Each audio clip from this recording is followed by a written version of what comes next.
Welcome back, my family. Before we dive into tonight's creepy little journey, make sure to like the video, subscribe to the channel, and share this with someone who loves a good scare before bed. I would love to know where you are watching from and what time it is for you right now. So drop it down in the comments and hype me up a little on YouTube. Now, get comfortable, dim the lights, and let us step into tonight's story. I was stranded on a dark highway in a blizzard when a county truck offered me a ride. And halfway through the shortcut, I realized he was not taking me anywhere on the map. I know how that sounds. Dramatic. Clickbait. The kind of line people use to get views. But I am not sending this to you for views.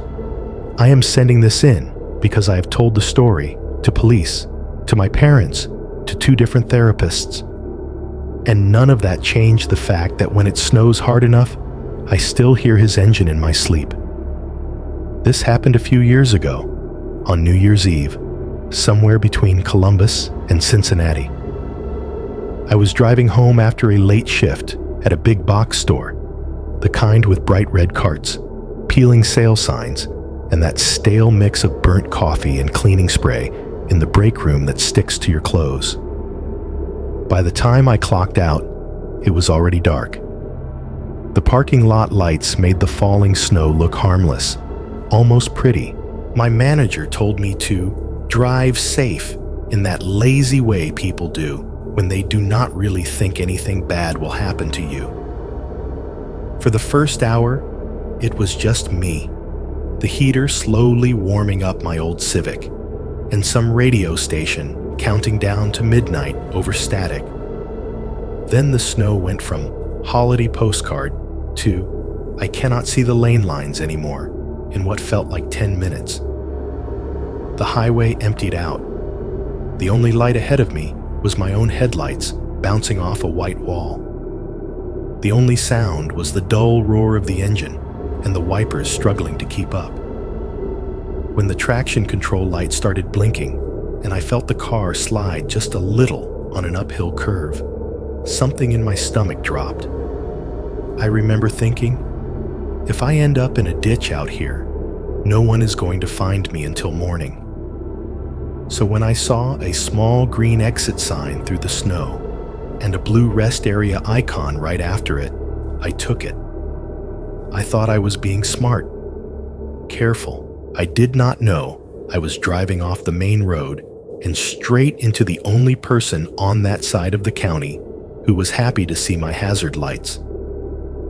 It is almost midnight in my apartment in Columbus, and everything in here makes some kind of noise. The fridge hums in this low, steady way, like it is thinking about shutting off, but never does. The heater kicks on and off in rough bursts that rattle the thin metal vents. Upstairs, my neighbor's TV leaks down through the ceiling in muffled bursts of laughter and canned applause. My phone is face down on the table, screen still glowing through a film of fingerprints. The only other light is from my laptop, balanced in that spot on the kitchen table where one of the legs is shorter and everything tilts just a little to the left. The laptop fan has this annoying high whine, but right now I am grateful for it. The more noise there is, the less I have to listen for anything else. I am writing this for one of those horror channels on YouTube. You probably know the kind I mean. The ones where a calm voice reads stories people send in over dark pictures of highways and parking lots and bedroom doors that are just slightly open.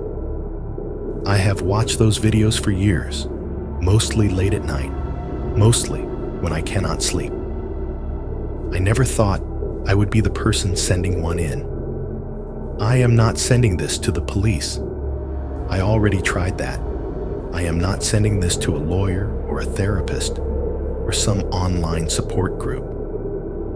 I am sending this to a stranger who tells scary stories on the internet because talking about it any other way has not changed the one thing that matters. When it snows hard enough, I still hear his engine. This happened a few years ago, on New Year's Eve, on the drive from Columbus down toward the little town outside Cincinnati where my parents live. Everybody in Ohio has done that drive in some form. Gray highway, endless exits, dark fields on either side that look like they go on forever. It was supposed to be a simple trip.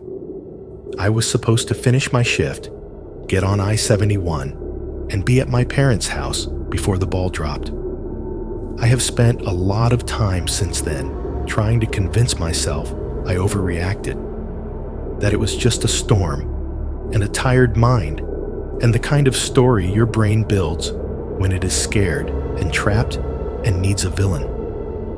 I have told myself it was all a misunderstanding, or a bad feeling, or leftover anxiety from too many true crime podcasts. I have told myself that 100 times, and yet there are still details that will not smooth out, no matter how I press on them. There is the way his eyes kept flicking to the back seat. There is the way he said my name like he had said it before. There is the cabin that the officers swore was abandoned, even though I remember the warmth from its one lit window on my face. And there is the sound his truck made when it first pulled up beside me in that rest area, the scrape and grind of a plow blade on ice like metal teeth biting into the road. I work retail on the east side of Columbus. Not the cute local shop kind of retail, but the kind with red carts, aisles that smell like plastic and laundry detergent, and fluorescent lights that buzz loud enough to make your teeth hurt if you think about it too much. Every holiday season feels like being slowly buried alive in clearance signs and customer surveys. By the time New Year's comes around, the decorations are half torn. The Christmas music has switched to generic pop, and everyone on staff looks like they have been awake for 3 months.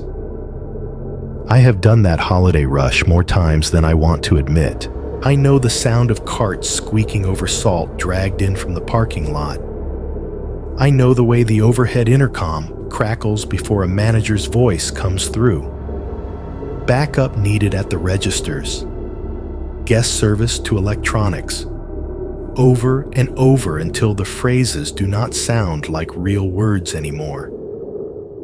I know the way your brain starts to float somewhere behind your eyes after 8 hours under those lights. That New Year's Eve, the one I am going to tell you about, was one of those shifts. I remember clocking out with my whole body buzzing, like my nerves were still hearing the beeping of scanners and the soft thud of items hitting conveyor belts.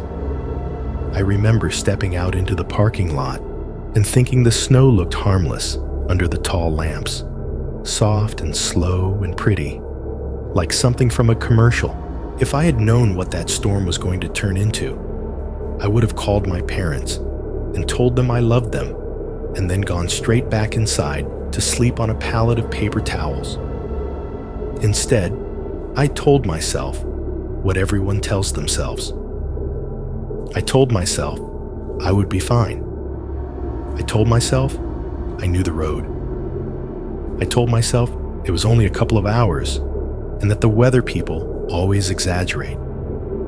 The thing about telling this story now is that it feels like I am waking something up.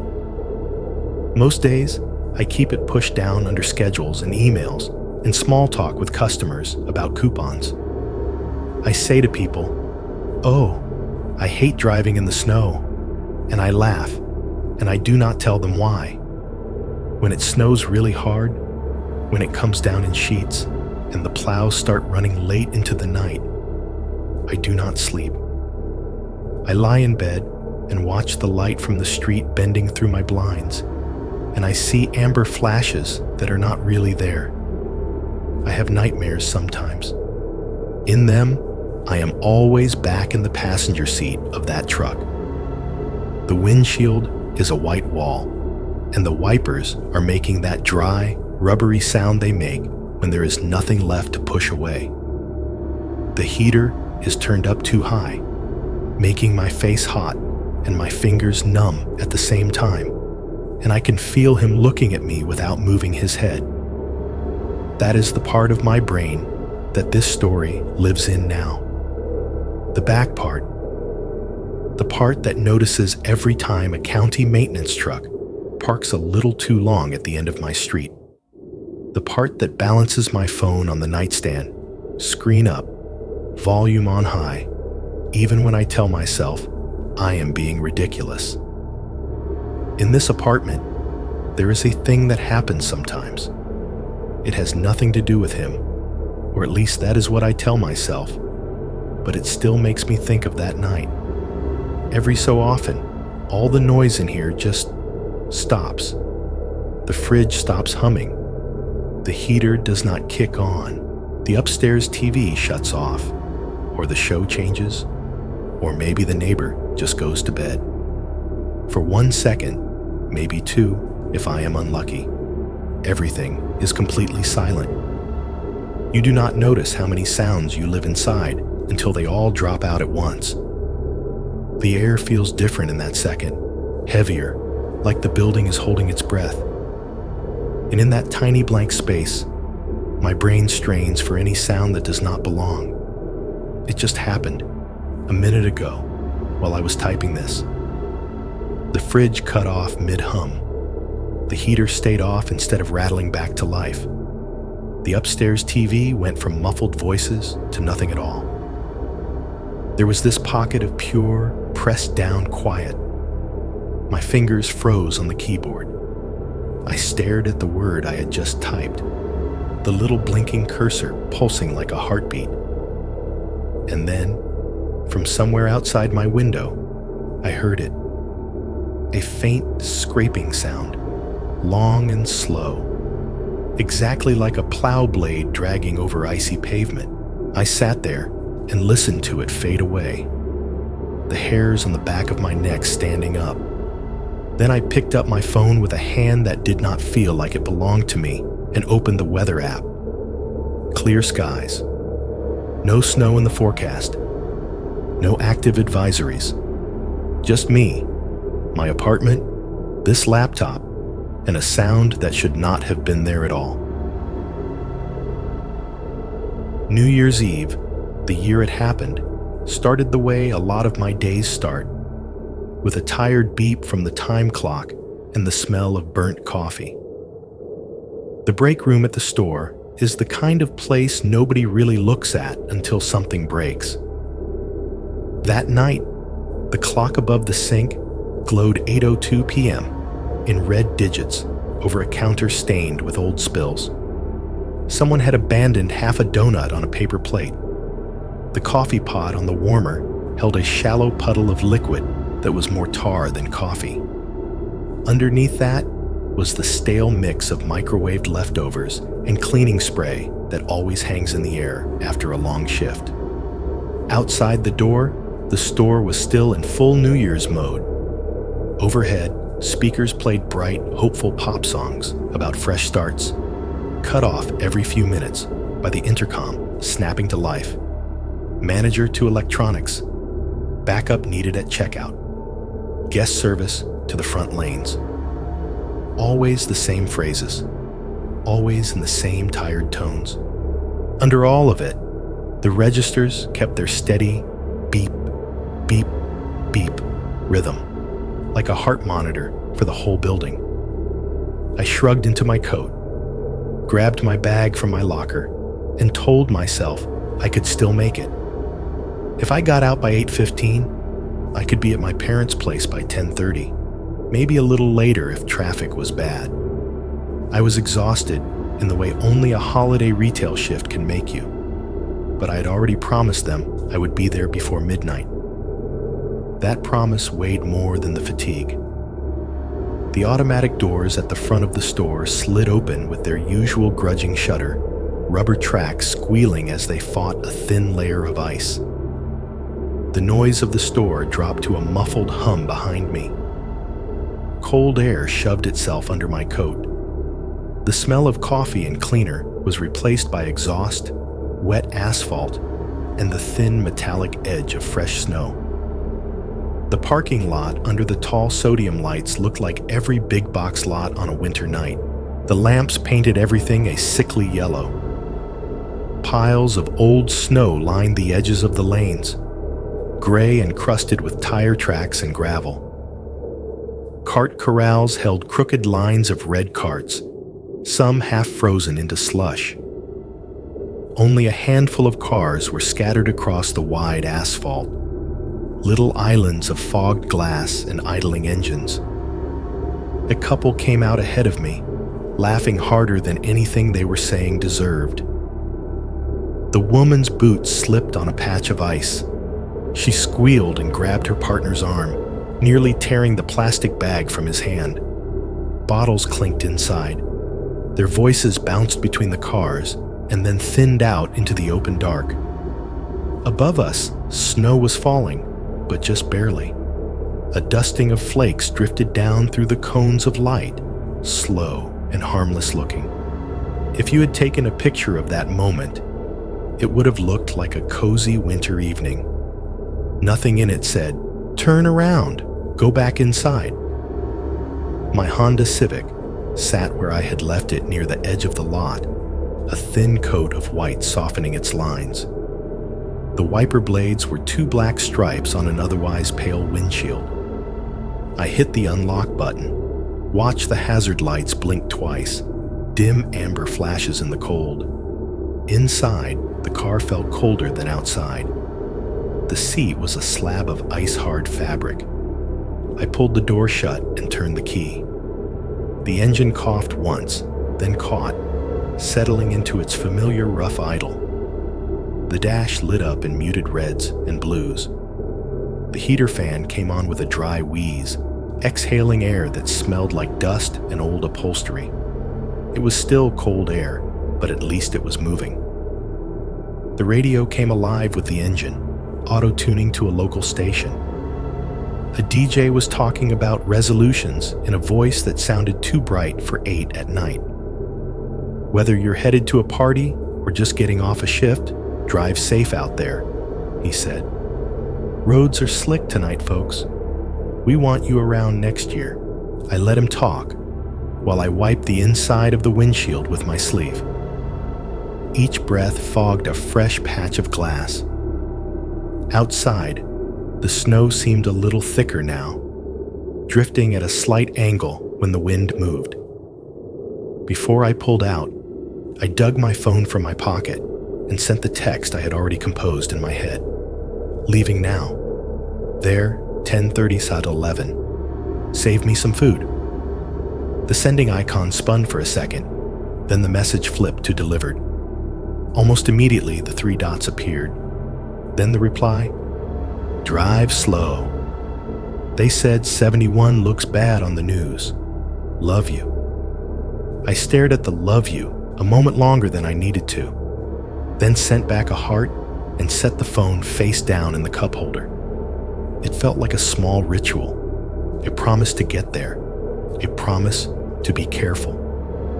Pulling out of the lot, I felt the tires slip half an inch on packed snow before they found grip. The road leading back toward the highway was mostly wet blacktop with streaks of light slush that hissed beneath the wheels. Street lights cast long broken reflections on the surface. The turn signals, the familiar pattern of traffic lights, the short, dark run-up to the on-ramp, all of it felt routine. I-71. South at night is a road I could have driven half asleep. There are landmarks you start to count after enough trips. The smug injury lawyer billboard with his too white smile. The gas station where the neon open sign always flickers. The rest area with the massive flag that cracks in the wind, even on calm days.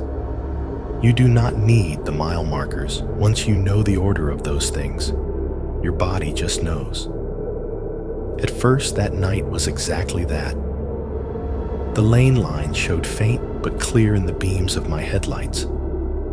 A few other vehicles shared the road, each a pair of red dots ahead or white eyes in the rear view. Every time a semi passed, it threw a sheet of dirty snow across my windshield, and the wipers clacked harder as they pushed it away before settling back into their slow, steady rhythm. Inside the car, the heat finally began to work. Warm air crawled up from the floor vents, loosening the ache in my toes, thawing my fingers around the steering wheel. The engine hummed, the wipers swished. The DJ on the radio slipped into the background, his words turning into a kind of soft, meaningless noise that lived somewhere behind my thoughts, somewhere past one of the big exits, the one with the cluster of hotels and fast food signs glowing in the distance. The snow stopped being decoration and started being a problem. The change was gradual and sudden at the same time. One moment the flakes were scattered and easy to see past. The next, they were thick enough that my headlights turned them into a moving wall. The lane lines faded, blurred, and then were gone, buried under overlapping tracks and fresh fall. The shoulder melted into the fields beyond, just white from guardrail to horizon. The cars that had been ahead of me began to vanish. An SUV took an exit. A pickup disappeared into the curtain of snow. A semi's taillights shrank and then were swallowed until it was just me, my headlights, and the endless, twisting tunnel of white. I eased off the gas, watching the speedometer fall below the limit, then 10 under, then 15. My hands tightened on the wheel until my knuckles ached. The car no longer felt like it was rolling on solid pavement. It felt like it was floating on something soft and shifting. I turned the radio down without really thinking about it, wanting fewer voices in the car. My world narrowed to the arc of light in front of me and the faint sense of where the middle of the highway should be. I was just starting to have the thought that maybe I should get off at the next exit, that maybe this was not worth it, when the radio cut out mid-song. Static rushed in, loud and raw in the small space. Then the emergency alert tone hit. 2 flat electronic notes that stabbed through the noise like a knife. I jumped so hard the wheel jerked in my hands. The car drifted toward the shoulder, tires rumbling over something hidden under the snow before I yanked it back. My heart hammered in my chest as a flat voice came through the static, too calm for the words it was saying. This is a special weather statement for Central and Southwest Ohio. The emergency alert voice kept talking, but I barely heard the words. I was too busy trying to keep the car in one piece. The snow thickened with every mile until it stopped feeling like weather and started feeling like a physical thing pressing against the glass. The world outside the windshield shrank down to a tunnel of white. Flakes rushed straight at me, thousands of tiny streaks of light in my headlights, like I had driven into some kind of hyperspace. It was hypnotic and disorienting at the same time. If I stared too long into it, I felt a weird tug in my stomach, like I was falling forward even though I was sitting still. The road under the tires felt wrong. I could not see the lane lines anymore.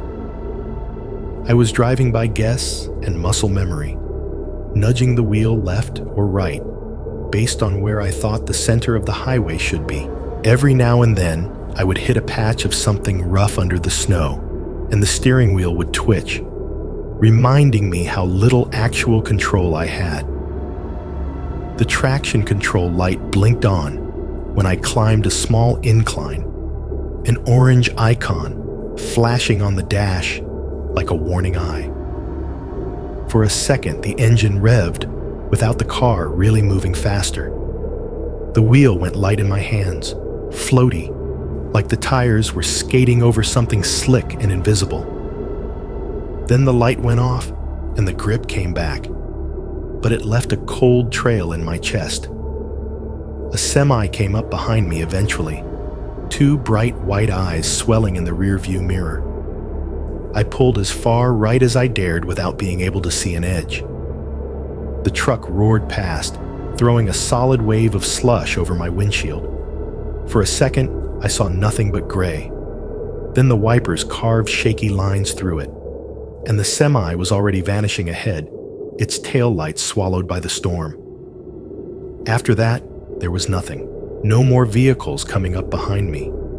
No oncoming headlights in the northbound lanes. Just my Civic, the hum of the engine, and the constant suffocating swirl of snow. It was like the highway had emptied out, and I was the only person left driving it. My mind started showing me pictures I did not want. I imagined the car spinning sideways, the tires losing grip completely, the slow motion slide into a guardrail that I could not see until it was too late. I imagined the nose of the car dipping off the pavement into a shallow ditch filled with snow, the undercarriage grinding against concrete or frozen mud, the engine dying with a shudder, the snow piling up around me, covering the windows, the heater turning off when the battery finally drained. I glanced at the fuel gauge. I had started the drive with more than half a tank, which should have been fine for a 2-hour trip. But at the speed I was going, it was not going to be 2 hours. And if I ended up stuck somewhere, trapped by drifts or a jackknife truck or God knows what, every minute of heat I used now was one less minute I would have later. The more I thought about it, the more I realized how thin the buffer really was between inconvenience and problem. The emergency alert message finally ended, replaced by a low-level hiss of static before the station cut back to music like nothing was wrong. I turned the volume almost all the way down. I did not want to hear cheerful songs about the new year while I was white-knuckling my way through a storm that clearly did not care what day it was. Somewhere ahead, to the right, a shape formed out of the white. At first, I thought it was just another jumble of snow and roadside reflectors. As I got closer, I realized it was a sign.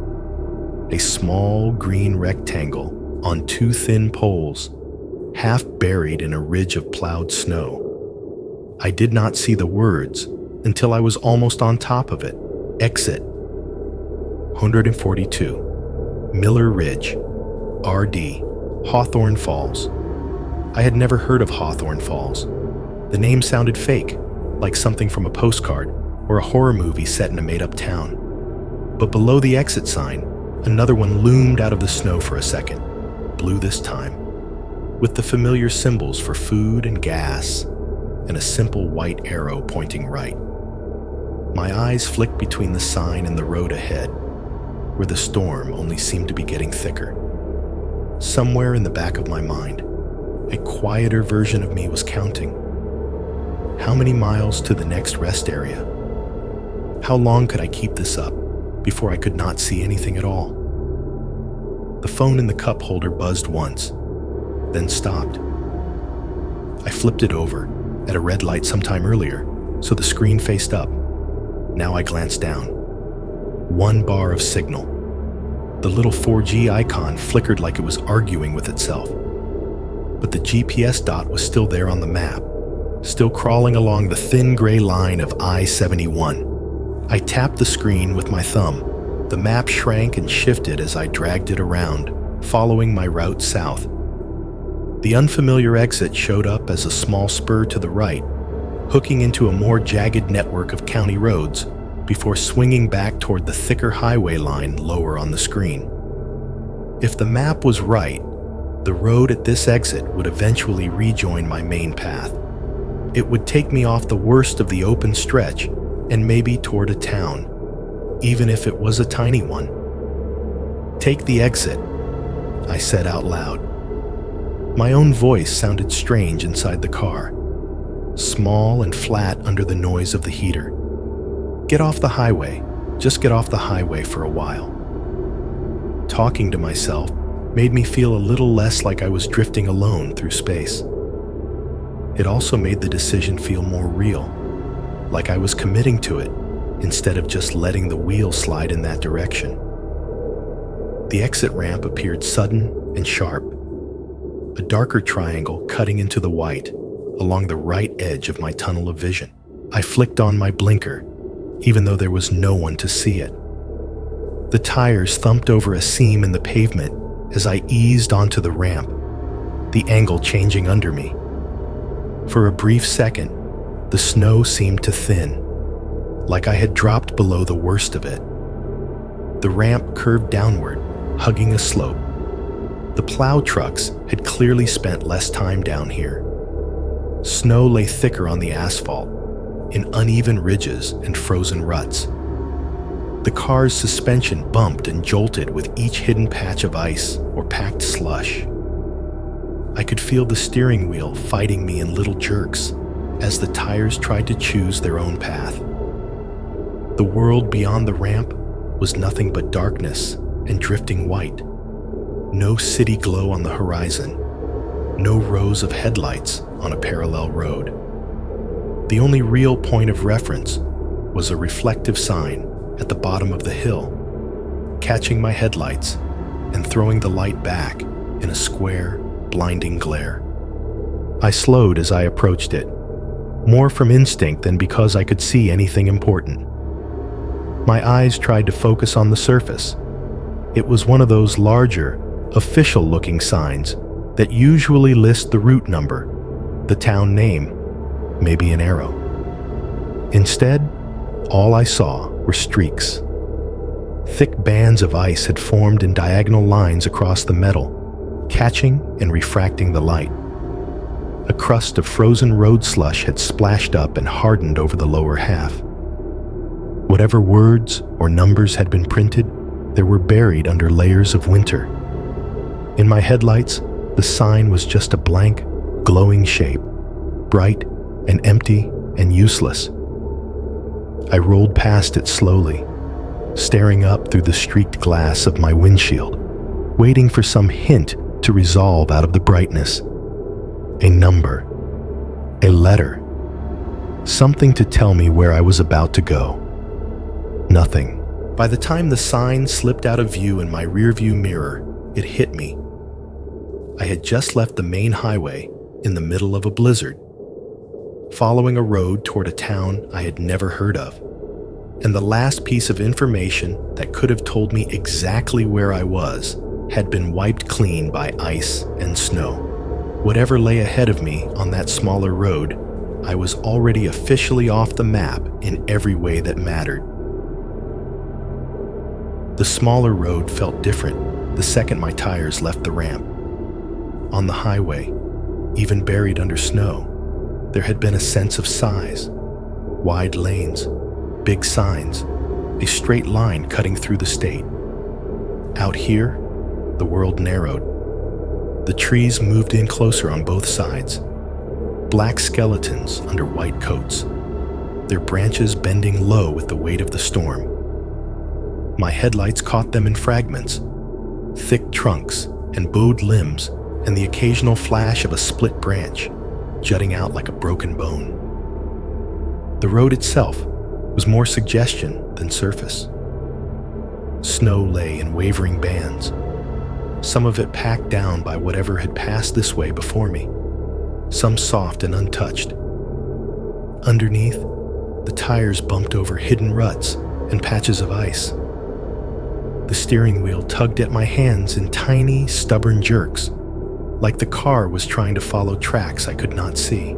Every so often, an old wooden telephone pole would loom up on the shoulder, just long enough for its crossbeam and sagging wires to register before it slid past into the dark. Once or twice, a mailbox emerged from the white, leaning, half buried, its flag frozen in the up position, like someone had been waiting a very long time for a pickup that never came. There were no house lights behind them, no porch lamps, no signs of people, except the abandoned things they had left nailed to the edges of the road. I kept one eye on the windshield and one on the dim glow of my phone, wedged in its vent clip. The GPS still showed my little blue dot crawling along a thin gray line. According to the map, this road would eventually swing back toward the highway, connecting with a more familiar route.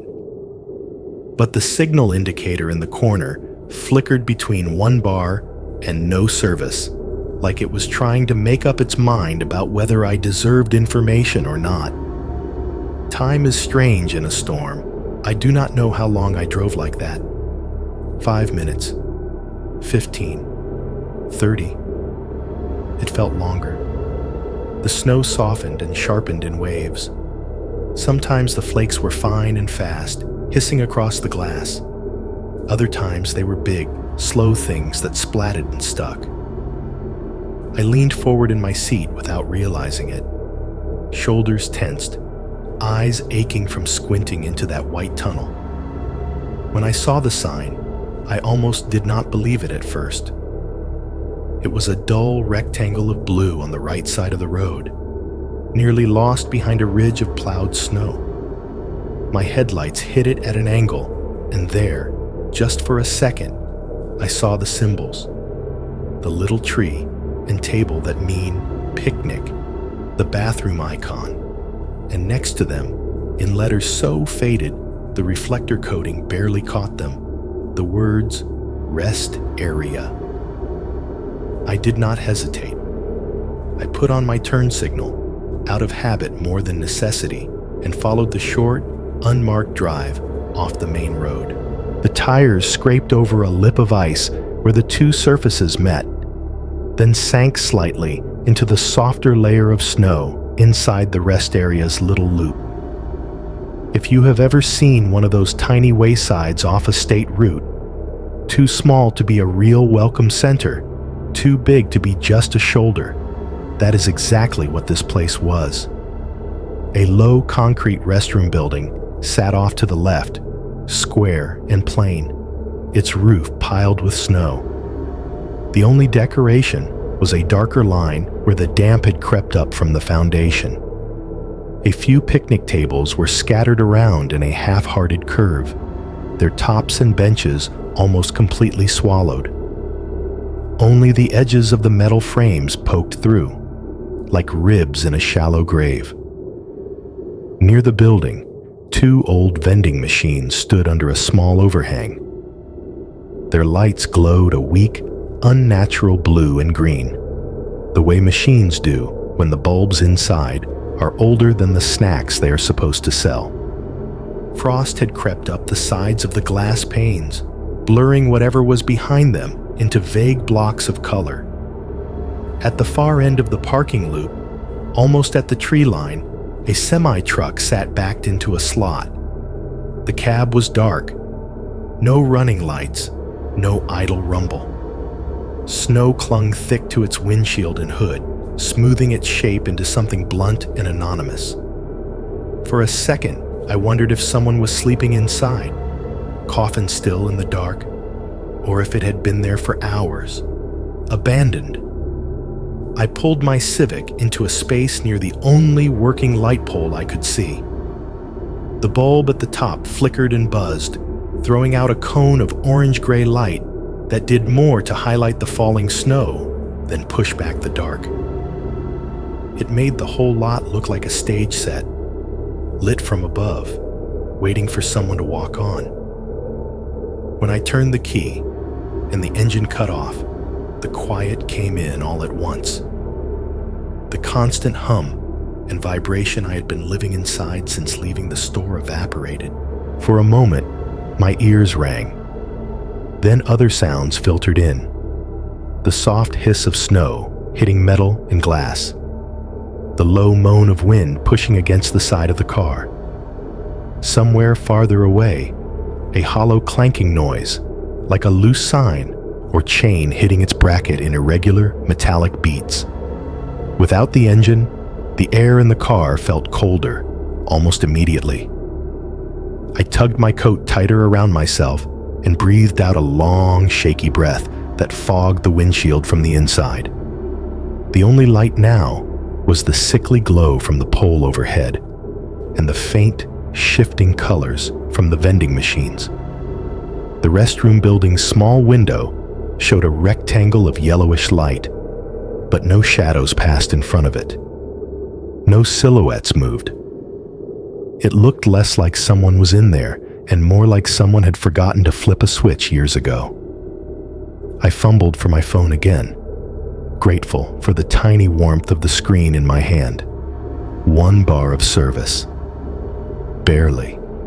Pulled off at a rest area. Roads too bad. We'll wait a bit. I sent the text to my parents and watched as the sending bar crawled slowly across the top of the bubble. For a second, I thought it would fail. Then it snapped into delivered. A moment later, my dad's reply came through, glitching in line by line. Okay. Stay in the car. Keep it running if you have to. Call if you need anything. I stared at call if you need anything longer than made sense. My thumb hovered over the call button. I could picture my dad's voice on the other end, already tense, already imagining me in a ditch, even though I was parked in a lot under a light. Telling him what the highway looked like would not help his blood pressure. 8AA crossed my mind. So did 911. But what would I even say? Hi, I am scared. The weather is doing exactly what you warned it would do, and I do not want to be out in it. That is not an emergency. That is just being alive in winter in Ohio. I let the phone fall onto my lap and picked it back up again, over and over, like I could shake a better set of choices out of it. Sleep in the car and risk the cold. Call for help and risk sounding dramatic. Wait a little, see if the storm eased up. Every option seemed just bad enough to make me hesitate. While I was turning those thoughts over, my eyes kept drifting back to the restroom building. That lonely square of light in its one small window bothered me. It felt like an eye that refused to blink. I kept expecting to see a shape move past it, a person's outline, any sign that there was someone on duty who might poke their head out and wave. But the window stayed blank, just light and fogged glass. It took me a while to notice the truck, not the semi, the other one. Off to the right, beyond the reach of my chosen light pole and half tucked into the shadow of a stand of trees, a pickup sat at an angle, facing toward the exit. Snow had blown across its hood and roof, smoothing the edges, but I could still see the squared-off back of a light bar on top of the cab. The kind county trucks use when they block off lanes or escort plows. The paint on the door looked pale under the snow, like that washed-out beige or white so many government vehicles have. There was some kind of darker emblem or lettering on it, but from where I was, I could not make it out. The light bar was completely dark. No flashers, no hazard lights. What made my skin crawl, even before I knew why, was the ground around it. Snow lay in a clean, unbroken sheet, all the way from the truck's tires to the edge of the lot. No boot prints leading up to the driver's door. No tracks heading toward the restroom building, or the vending machines, or the semi. The only marks in the fresh layer were the twin paths my own tires had carved getting to my spot. I told myself it was nothing. Someone had parked it before the worst of the storm, gone off with a crew in another vehicle. Someone had walked away hours ago, and their footprints had been filled in. It did not feel like hours, though. The snow on that truck looked new, powder fine, still shifting under the wind instead of crusted over. I am being dramatic. I muttered into the empty car. My voice sounded too loud in the cold air. "You made it off the highway. That is the smart part. You did the smart thing." And I did feel a kind of relief under the nerves. Out there, the road had been nothing but guesswork and luck. In here, at least I was stationary, under a light, in a place built, theoretically, for people to stop and rest. I tried to hang on to that thought like it was a rope. I let my head fall back against the seat. Just for a second, I told myself, just close your eyes and breathe. Let your shoulders drop. The last thing I remember clearly is staring at that dim yellow window in the restroom building and thinking, if someone is in there, they have to know I am here. They have to see my car. Then my eyelids slid down, heavy, and the hum of the vending machines and the distant clank of whatever was swinging out there blurred into a dull gray noise. I meant to rest for a moment. It felt like seconds. It was not. When I opened my eyes, the world outside had shifted. For a second, I did not know where I was. The dim, orange glow from the lot light above me, the faint blue smear of the vending machines, the blurred shape of the restroom building. They all floated in a fogged frame. My neck ached. My back felt like I'd been sitting on concrete instead of cloth. I blinked hard, rubbed at my face with hands that felt clumsy and numb, and leaned forward enough to see the dashboard clock. 10:47 p.m. I had closed my eyes just after 9:30.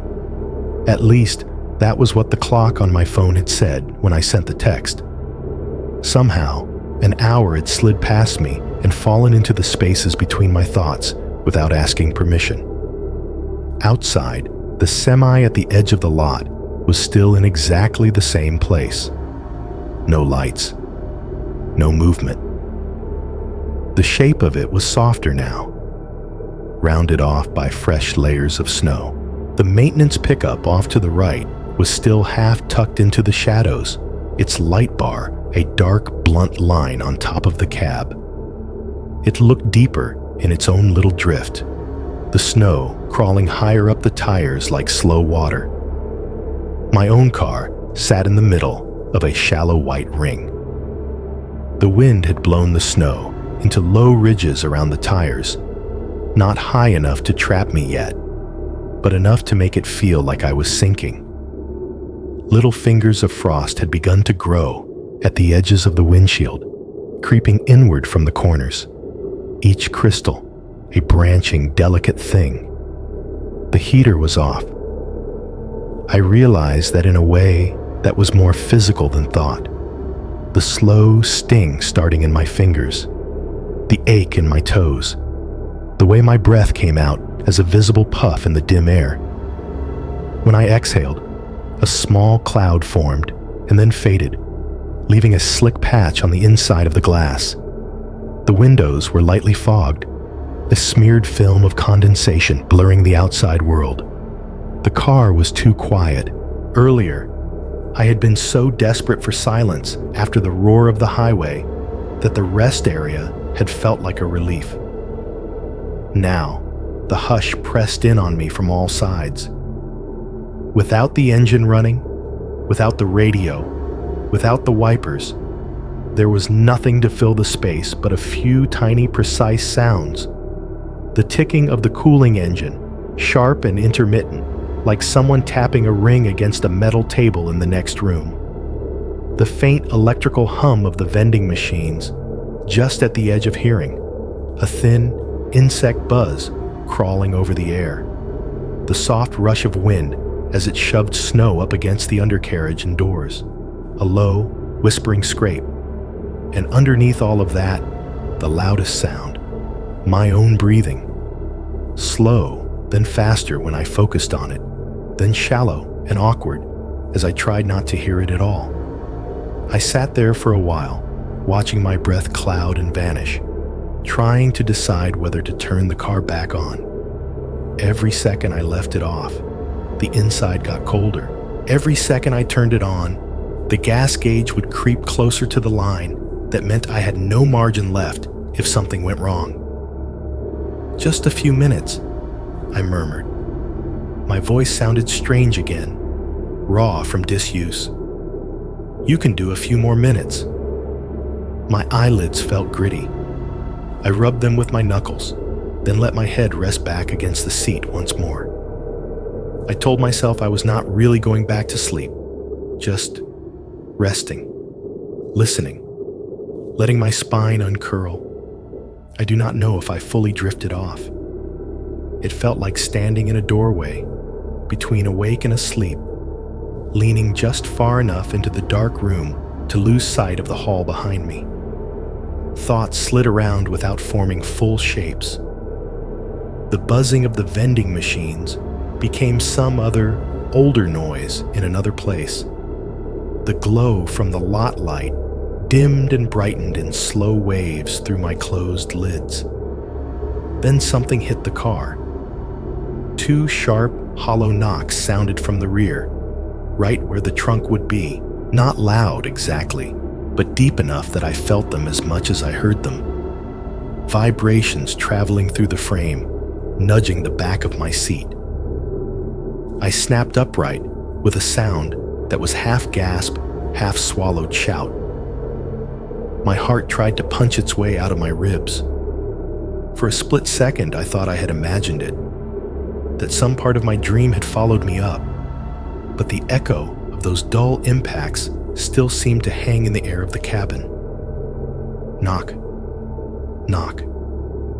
Not the scattered patter of snow falling off a tree, not the random thunk of ice shifting. Two intentional beats, just far enough apart to be undeniably deliberate. I held my breath without meaning to. The sudden stillness inside the car made the absence of sound outside even louder. The ticking engine had stopped. The wind had lulled for a moment. Even the vending machine's high whine seemed to dim, or maybe my ears were too full of my own pulse to catch it. For a few seconds, there was nothing. Then I heard it, the crunch of footsteps in snow. It started somewhere near the back of the car, that unmistakable sound of weight pressing down on crusted snow and breaking through to the softer layer beneath. A long, slow step, then another, moving along the driver's side, heading toward the front. Every tiny hair on my arms lifted. I twisted in my seat, trying to see through the side window, but the glass was fogged, smeared with the residue of my own breath and the warmth I had lost earlier. The world beyond was just an impression of shapes and light, nothing distinct. I scrubbed at the window with the sleeve of my coat, my arm moving faster than I meant it to. The fabric squeaked against the cold glass. I wiped away a wide smear and leaned close until my forehead almost touched the pane. Through the clearing, I could make out the vague bulk of something, someone, moving past the rear door. The light from the pole above cast them in a high contrast blur, a darker mass against the bright snow.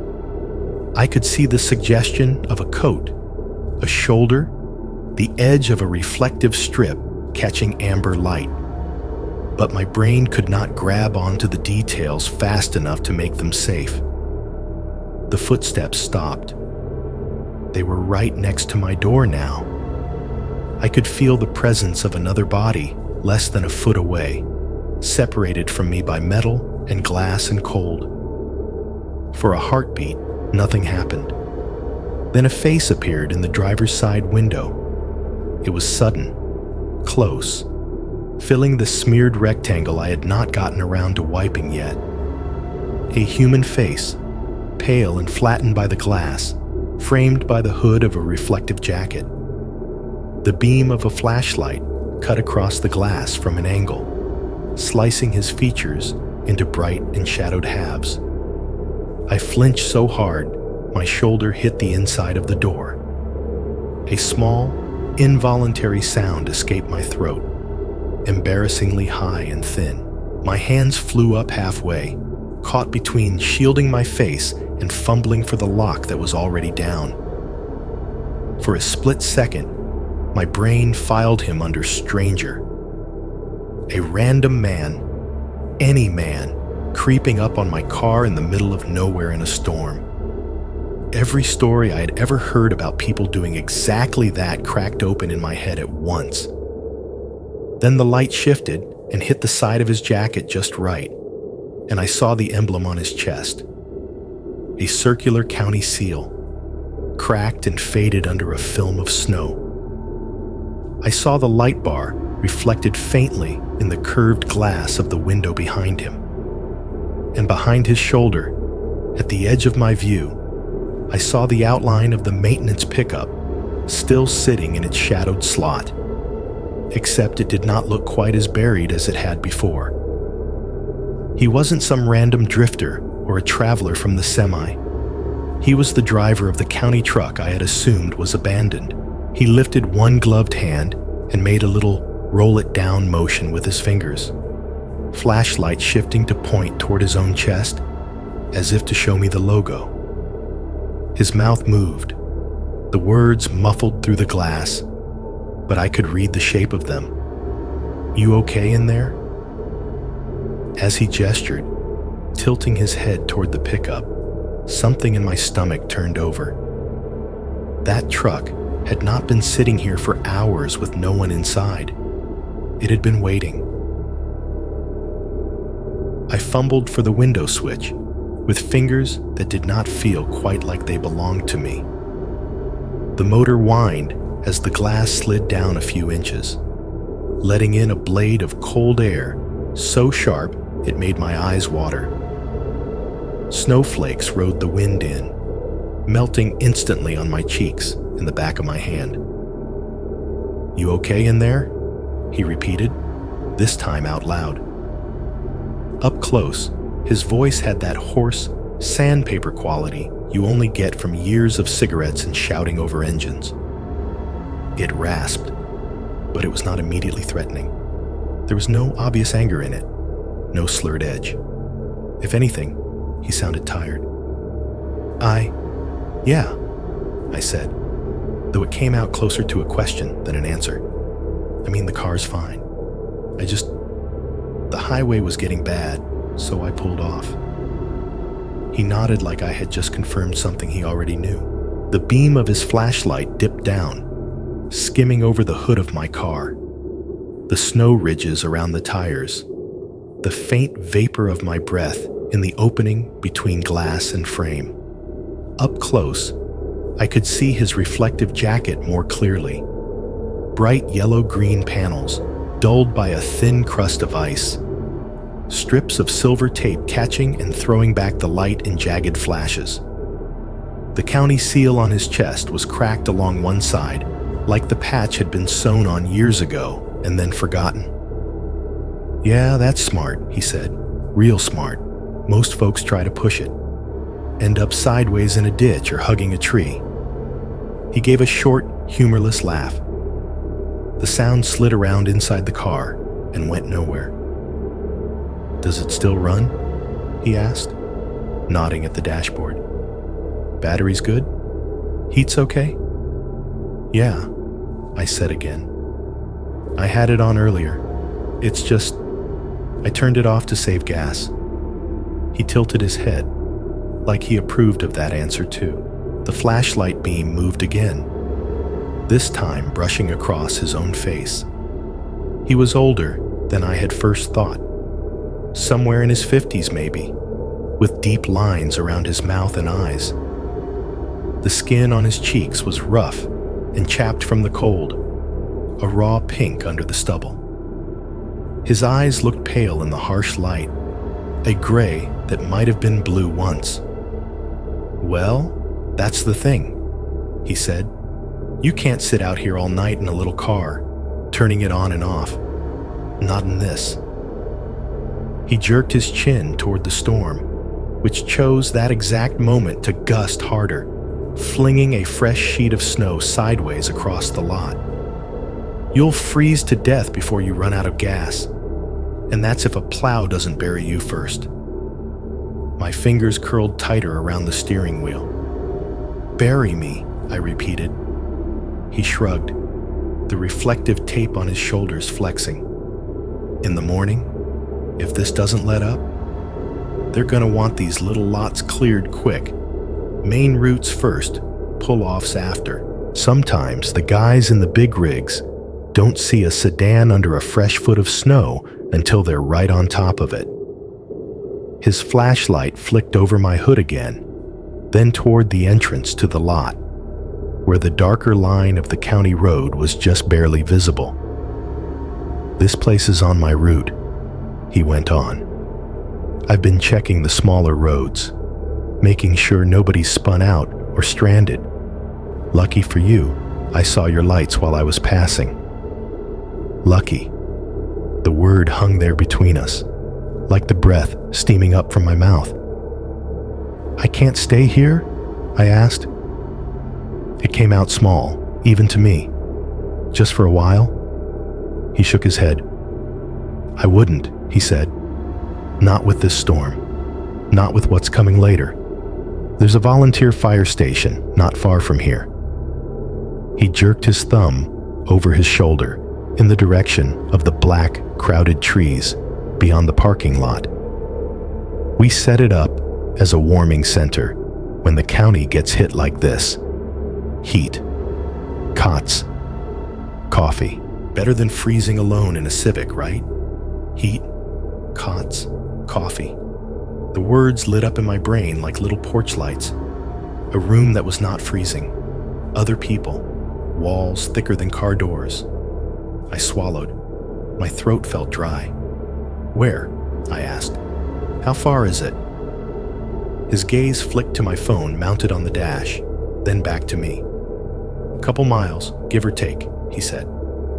Back roads. GPS probably won't show it. It's more of an old station than anything official these days. But we've got a generator, some space. We did this back in 14, when we got that ice storm. Kept a few folks from losing toes. He said it like a joke, lips twitching, but there was no humor in his eyes. I glanced past him toward his truck. In the dim lot light, I could see the outline more clearly now. The county paint, the light bar, the snow chained around the back tires. There was a shovel propped in the bed, a spreader attachment half buried. It looked exactly like the vehicles I had seen crawling along roads in every bad winter of my life. Official, necessary. I can take you there, he said. We'll leave your car here. County will tag it, tow it if they have to.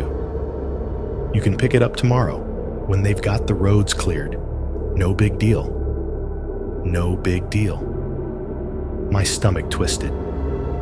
In every safety lecture, every true crime episode, every warning your parents ever give you, there is always a moment like this. The part where the person in danger has to choose between the risk they can see and the risk they cannot. Stranger danger. Do not get in the car with someone you do not know. Hypothermia, plows. A night in a freezing vehicle, in a lot nobody checks until morning. Sitting here felt safer because I was already here. It was familiar. The locked doors, the key in my own hand, the thin illusion of control. Stepping out, climbing into his cab, driving off into a landscape I could not see. That felt like handing that control away. But the logic of what he was saying dug its fingers into me. He had a county logo on his chest, a county truck under the snow. He was here, in uniform, with chains on his tires and a route he claimed he was working. He had answers that made sense, close enough to the truth to feel solid. It was not like he had pulled up in an unmarked van and told me to come see puppies. I heard my dad's text in my head again. Stay in the car. Keep it running if you have to.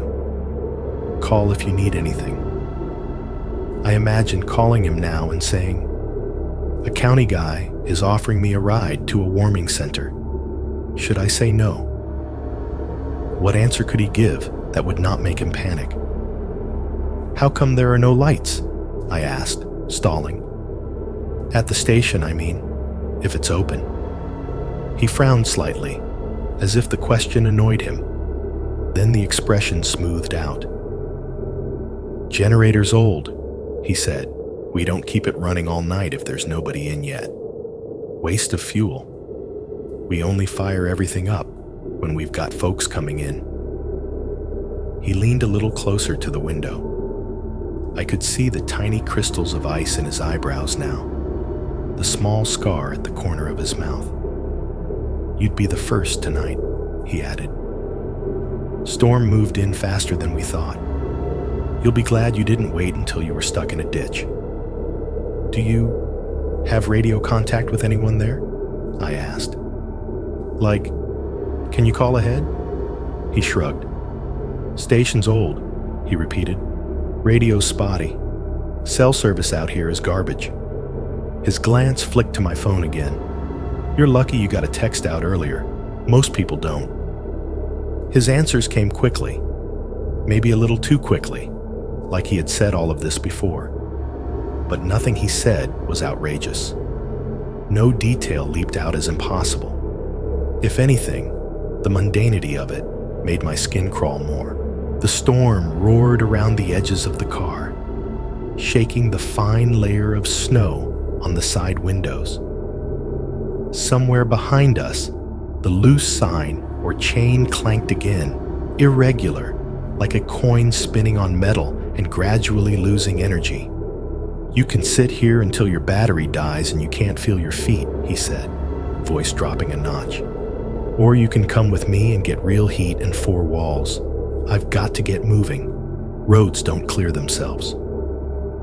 He straightened a little, stepping back just enough that more of the truck came into view over his shoulder.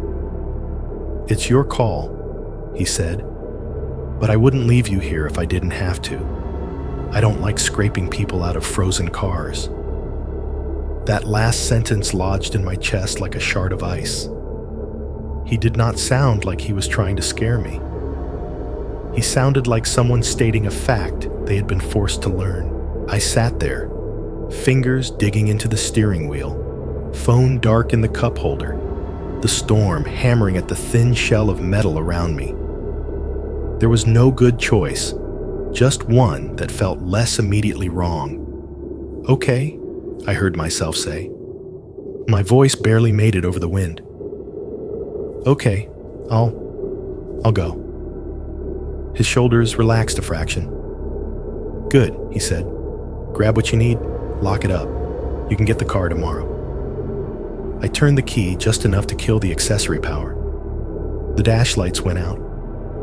The little fan of the heater sighed to a stop. The car, which had been my whole world, went dark and inert in an instant. My hand shook as I reached for the lock. The click of it popping up sounded too loud in the small space. I grabbed my backpack from the passenger seat, slung it over one shoulder, and opened the door. Cold hit me like a physical shove.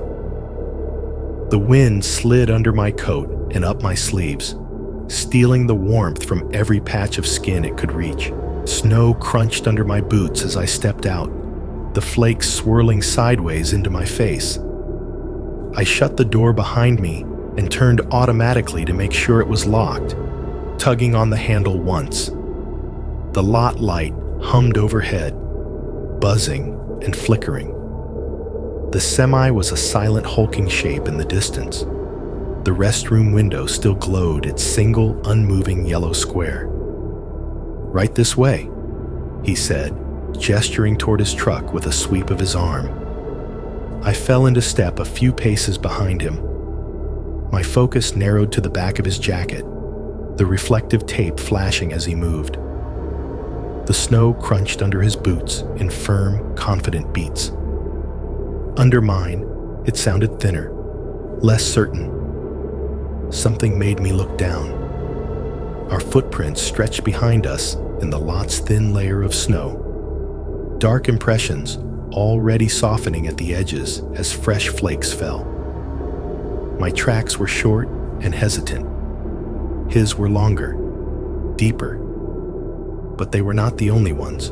Between my car and the place where he had first knocked on my trunk, there were two distinct paths stamped into the snow, crossing and overlapping, but clearly separate. One set was wider, the stride longer, the same as the ones he was making now. The other set was narrower, the steps closer together, the angles slightly different, like the gait of another person entirely. Two sets of footprints had approached my car earlier, except he had arrived alone.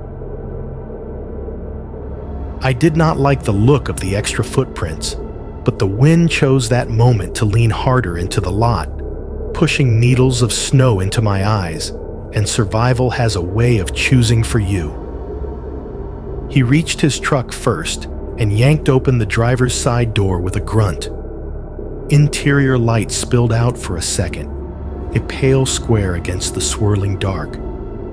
I could see the outline of the seat, the wheel, the edge of the console. Then he hauled himself up, boots scraping against the metal step, and the light blinked off again. He reached across and popped the inside lock on my side. "Go on," he called over the roof. "Before you freeze solid." The passenger door handle was ice cold under my fingers. The hinges groaned as I pulled it open. Warmth hit me in a wave, thick and immediate, rolling out of the cab and wrapping around my face. It was not the clean, dry heat of a house. It was the heavy, recycled air of a sealed space, radiator hot and stale, filled with the ghosts of everything that had ever been breathed or spilled in there. I climbed up, one boot on the slippery metal step, one on the floorboard, and dropped into the seat. The door thunked shut behind me, cutting off the wind like somebody had slammed a vault. Inside, the air hit me with a layered smell that made me want to cough. Cigarettes, first, years and years of them, burned down in this cabin with the windows up. It lived in the fabric of the seats, in the foam of the steering wheel, in the tiny cracks of the dashboard. Under that was cheap cologne, the kind that comes in plastic bottles and smells sharp and chemical, like someone tried to wash the smoke away and only managed to stack another scent on top of it. Then stale coffee, bitter and sour, soaking into the bottom of forgotten cups. And beneath it all, faint but unmistakable, was something else, a warm, sour tang that clung to the back of my throat. Alcohol, not fresh, the smell of a spill, dried, and then rewarmed by the heater. The vents roared, blasting air against my knees and hands. It was too hot, too strong, but my fingers uncurled without asking me first, reaching for the warmth like plants reaching for light. Pins and needles started in my knuckles, painful and almost comforting. The cab itself looked exactly like you would expect a county truck to look if you had never thought too hard about who sat in them alone at night. The dashboard was a mess. Folded maps were stuffed into the crack between it and the windshield, their corners curling where they had been shoved in and pulled out too many times. County route logs lay in a skewed stack on the center of the dash, some pages loose, others still attached to clipboards, dotted with smudged handwriting and muddy fingerprints. Empty styrofoam cups crowded the flat spaces. 4, 5, maybe more, each with a ring of dried brown at the bottom. Fast food wrappers poked out from under them, greasy and faded, printed logos worn away by time and handling. Between our seats, the center console cup holder held a small metal flask. It sat there like it had grown out of the plastic, nestled in a ring of sticky residue. The metal was scratched and dulled, but I could make out a logo pressed into one side, the head of a snarling wildcat, the name of a nearby high school's team barely visible in flaked-off navy paint. At my feet, on the rubber floor mat, a frayed toe strap lay coiled loosely. Its once bright fibers were now stained gray and brown, the webbing fuzzy and worn near the hooks. Rock salt granules were scattered around it like tiny dirty jewels. My boot crunched them as I shifted, the sound sharp and gritty. Near my left foot, half tucked under the seat, was a glove, not the pair he was wearing. Those were thick work gloves, black and insulated, the kind with rubberized palms for grip. This one was thinner, knitted, the kind you buy in a multi-pack. It was a pale color under the grime, maybe white or pastel once, now more the color of dishwater. I could see the stretched out cuff, the pilled fabric on the fingers. It was too small to be his. I tried not to stare at it. He was watching me from his side of the cab, one hand on the wheel, the other resting near the flask. Up close, with the interior light off and only the glow from the dash, his face looked older still. Deep grooves had been carved into his forehead and around his mouth by years of squinting into weather and frowning at idiots. His eyes glanced over me quickly, taking inventory. "Seatbelt," he said, nodding toward my shoulder. "Storm's bad enough without you becoming a projectile." I fumbled for the belt and pulled it across my chest. The buckle clicked into place with a solid final sound. He put the truck in gear. The engine rumbled under us, deeper and stronger than my little Civics ever had. The whole vehicle vibrated in a way that made me think of power more than speed, like the difference between a house cat and a dog bred to pull sleds. "So," he said, eyes mostly on the windshield as he maneuvered us out of the snowed-in slot. "What's your name?" I hesitated. Giving him my name felt oddly intimate, even though it was likely printed on my store badge, probably still pinned to my shirt under my coat. "Aaron," I said finally. My real name. Saying anything else felt like it would only make things worse later. "Aaron," he repeated, as if testing it. "I'm Dale." Dale. Simple. Solid. A name that could belong to a mechanic, a neighbor, a guy drinking coffee in the corner of a diner, or nobody at all. "Where are you headed, Aaron?" he asked, easing the truck toward the exit of the lot. "My parents' place," I said. "Near..." I almost said the name of the town, then stopped myself. "Near Cincinnati." He made a small sound of recognition. "Long way in this?" he said. "Lucky you stopped when you did." "Yeah," I said. "Lucky." "And what's got you out on a night like this?" he pressed. "Work?" "Retail," I said. That was safe. I had a shift, got off late. He snorted. "Figures," he said. "They'll work you till you're dead, long as you'll still clock in. Then they'll act surprised when folks end up in the ditch on the way home." He did not sound particularly angry about it, just resigned, like he had seen enough of it to be bored. The truck bounced slightly as we hit the main strip of pavement leading out of the rest area. He reached up and flicked a switch near the top of the dash. Outside, the light bar came alive. I saw it first in the rearview mirrors, then bleeding into the edges of my vision. Rotating amber flooding the snow, turning the white into a constantly shifting swirl of gold and shadow. The inside of the cab pulsed with it, dim flashes catching the edges of his face, the corner of his mouth, the scar near his eye. The sound of the heater filled the space between us, a steady roar that made it hard to tell how hard the engine was working. The wipers squeaked and thumped against the glass in front of us, doing battle with the snow that hit like a tide. Somewhere in the back, behind the seats, something loose rattled with every bump. A tool, a chain, maybe a piece of metal sliding against metal. As we pulled out of the rest area, the world outside became a flickering tunnel of amber and white. In the mirror on my side, I watched my Civic shrink, the familiar shape of it already fading under a fresh layer of snow. It looked smaller from up here, more fragile. "Roads will be worse from here," Dale said casually, eyes on the storm. "Hang on. This thing can handle it." He sounded sure. The truck felt solid.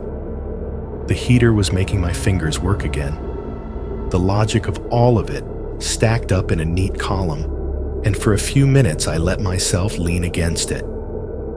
Still, when I shifted my boot and it nudged that small, wrong glove on the floor, a cold feeling slid up my spine that had nothing to do with the storm outside. For the first couple of miles, I held on to the idea that this was fine. The truck moved like it knew what it was doing. Steady, heavy, the chain tires grinding confidently through ruts and drifts my Civic would have choked on. The light bar painted the storm in rotating bands of amber, giving the illusion of motion even when we were crawling. I kept my phone propped in the vent mount, more for comfort than for actual utility. The GPS dot still clung to the thin gray line that marked the county road, and when I zoomed the map out with cold, stiff fingers, I could see the vague cluster of streets that meant some kind of town, off in the direction we seemed to be heading. If you squinted, if you trusted the pixels, it looked like a plan. Dale said something about how this used to be farmland, how they had let the fields grow back into scrub in the last decade, but his voice had already started to fade into the engine noise. I nodded when it seemed polite. A few minutes later, my phone chirped softly as the blue arrow hopped forward. The ghost of a road name appeared at the top of the screen. A tiny line intersected our path to the right, labeled in gray, and a neat little route recalculation lit up in pale blue. In 1/4 mile, turn right. I watched the thin blue line on the map bend and hooked toward that shape of a town. It made sense. The road we were on would keep running out into what looked like nothing, but the side road curved back toward civilization. Out the windshield, through the blur of snow, I saw a signpost emerge. 2 boards nailed in a T on a single pole, white on green, half-coated. The suggestion of letters glinted in the flash of the light bar. A road. My map had not made it up. I think it wants us to turn here," I said, my voice too loud over the heater. "This one goes back toward..." I named the town on the screen. Dale did not slow down. "Nah," he said. "GPS doesn't know every shortcut. That way'll take you past low spots. They drift in. You don't want to be out there when the wind shifts." The truck rolled right past the sign and the invisible mouth of the side road, vibrating a little as we plowed through the thicker snow at the unplowed edge. The map on my phone blinked, then lazily redrew the route, forcing the pale blue line to snake along the gray one we were already on. "Trust me," he added after a moment. "I've been doing these roads longer than those apps have existed." There was a defensive note under his words that had not been there before, a tightness. My hand tightened a little on the phone mount anyway, thumb hovering over the home button like I might somehow summon better options if I stared hard enough. I tried to focus on the moving arrow. The storm made my eyes tired, all that constant white rushing at us. but the little digital motion on the screen gave me something else to watch. A sense of progress, of direction. South, the map said, then southeast, then the faintest angle west. A weird, jittering dance that meant nothing without landmarks. At some point, I realized that Dale was checking the mirrors more than he was checking the road. His eyes kept flicking up and to the right, then to the left, then over his shoulder briefly, as if he expected to see someone sitting behind us. The back seat was dark, a deeper rectangle behind our shapes, but every dart of his gaze toward it made my skin crawl. People on familiar routes do not look in the mirror like that unless they are worried about being followed, or about something they left back there. The heater roared. The wipers squealed in steady arcs. Somewhere behind my shoulder, the loose object clinked and rattled with each bump. On top of all that, I started hearing another sound, the steady thud of my own heartbeat in my ears, like someone barely tapping a finger against the inside of my skull.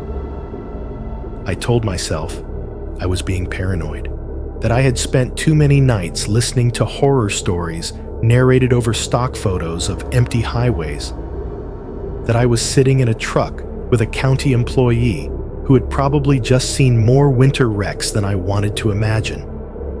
Still, when I risked a look into the rear of the cab, I did not like what I saw. The light bar's reflection and the street glow from the dash painted the back seat in faint pulses.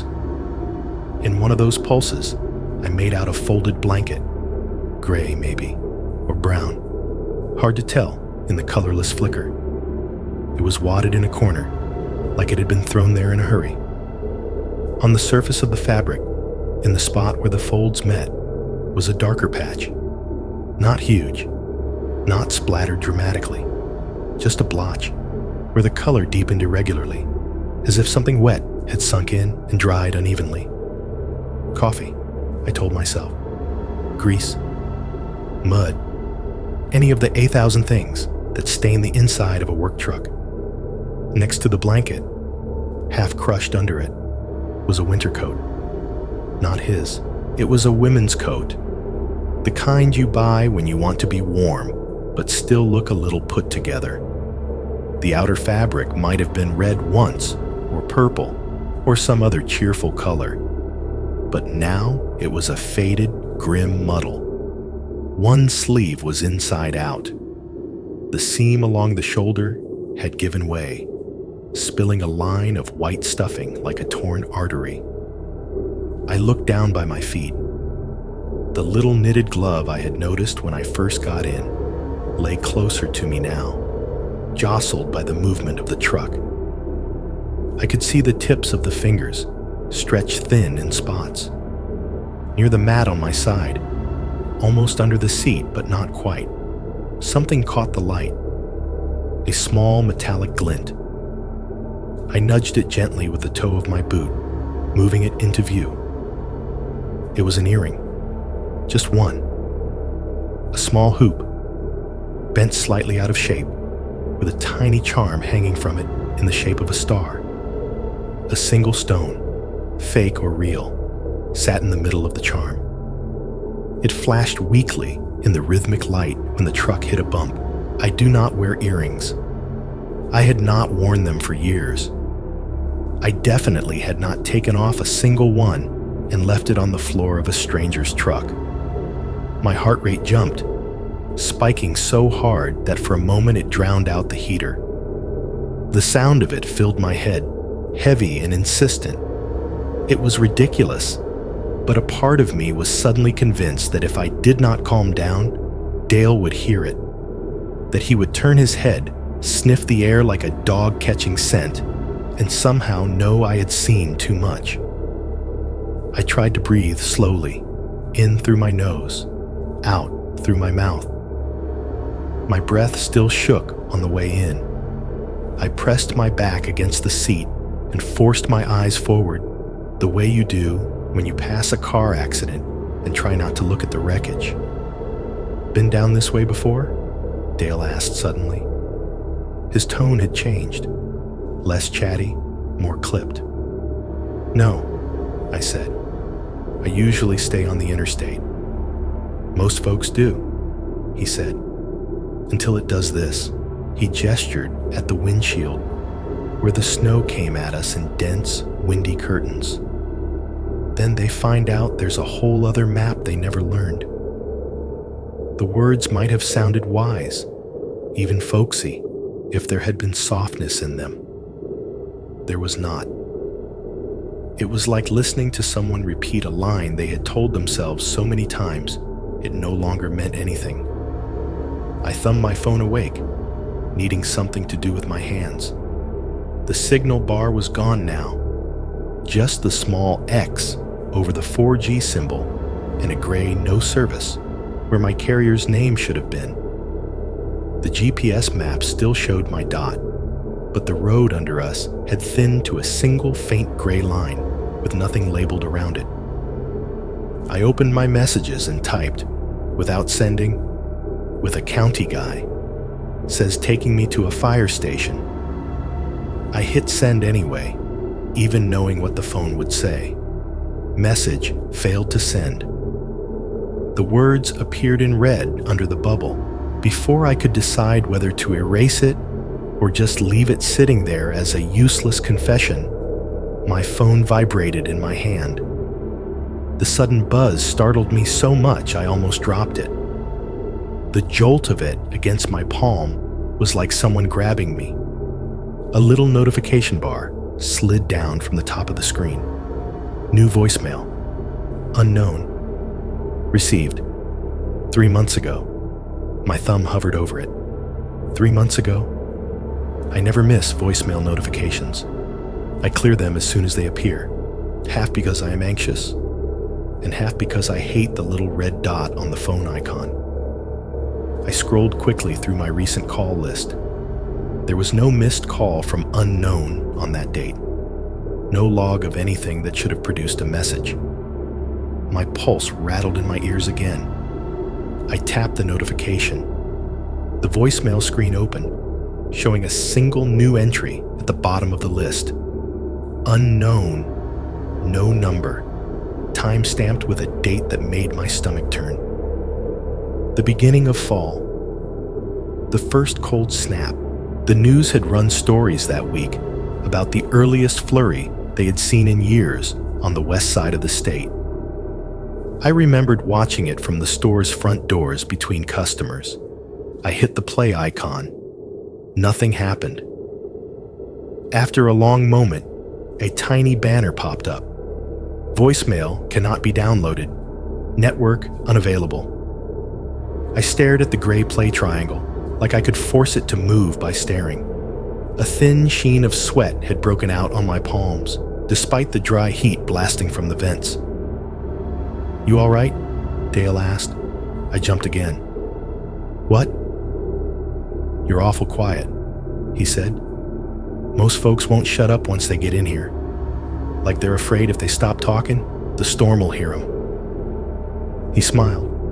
Just a small twitch of one corner of his mouth. It did not touch his eyes. "Yeah," I said. "Just tired." He grunted something that might have been agreement and turned his focus back to the road. His hands tightened on the wheel, knuckles going a shade lighter. His posture changed, less slouched, more braced, like he was preparing for something. His answers after that came shorter, pared down to what was necessary. I shifted in my seat, trying to ease the knot between my shoulders, and my gaze slid, just for a second, to the driver's side of the dash. It was then that I noticed the visor.